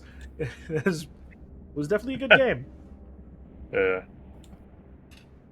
Is that just like a long-standing issue with Roll20, or is it just kind of teething problems for new mechanics? A little bit of column A, a little column B. Okay. It was like, as I said, I told before, I got a whole lot of new tools and toys for this game specifically that I thought I understood, but apparently I don't. So really, all I wanted was the maps, and the tools came with them. This fucking balloon now. Oh, I was enjoying the boomerang.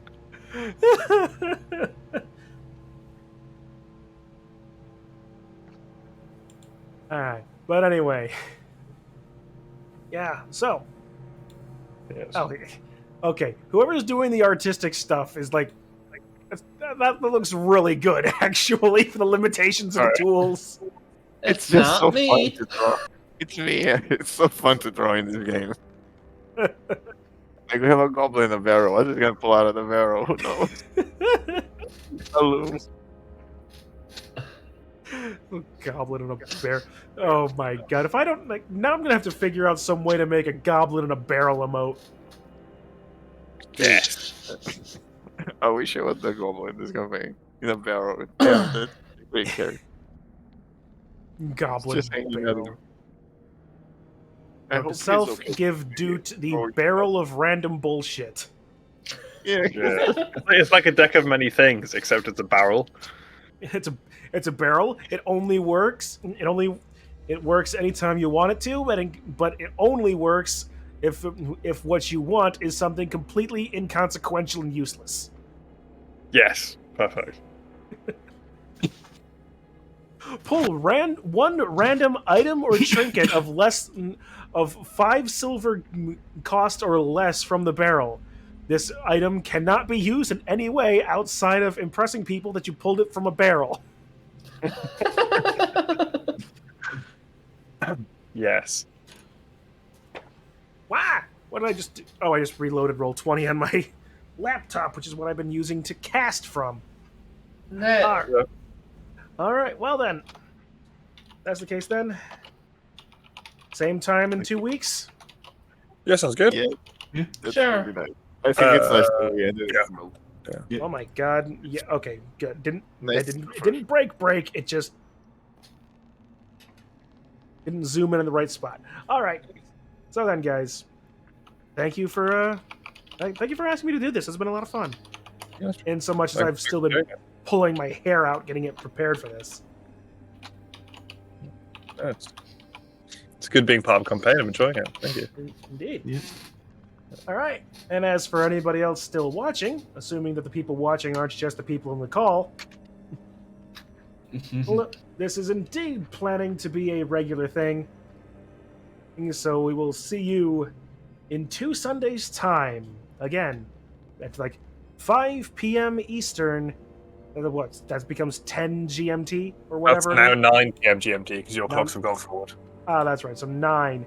Wait a minute. If we've gone Mhm. forward, now it's only 4 hours ahead then. So, yeah, all right. All right. Now I just got to get that in my head because I got a bunch of like Krenbull paperwork to do too as well. Oh, So, don't. Yeah. Yeah. So, I was like, I'm not touching the stuff on Sunday until I know what's happening. yeah. So yeah, 5 p.m. Eastern, 9 p.m. GMT if you're so inclined. And until then, guys, we'll see you at the next game. Whatever that is, whenever that is. In a minute. Meanwhile, I gotta figure out where my buttons are. Have a good rest of your night, all.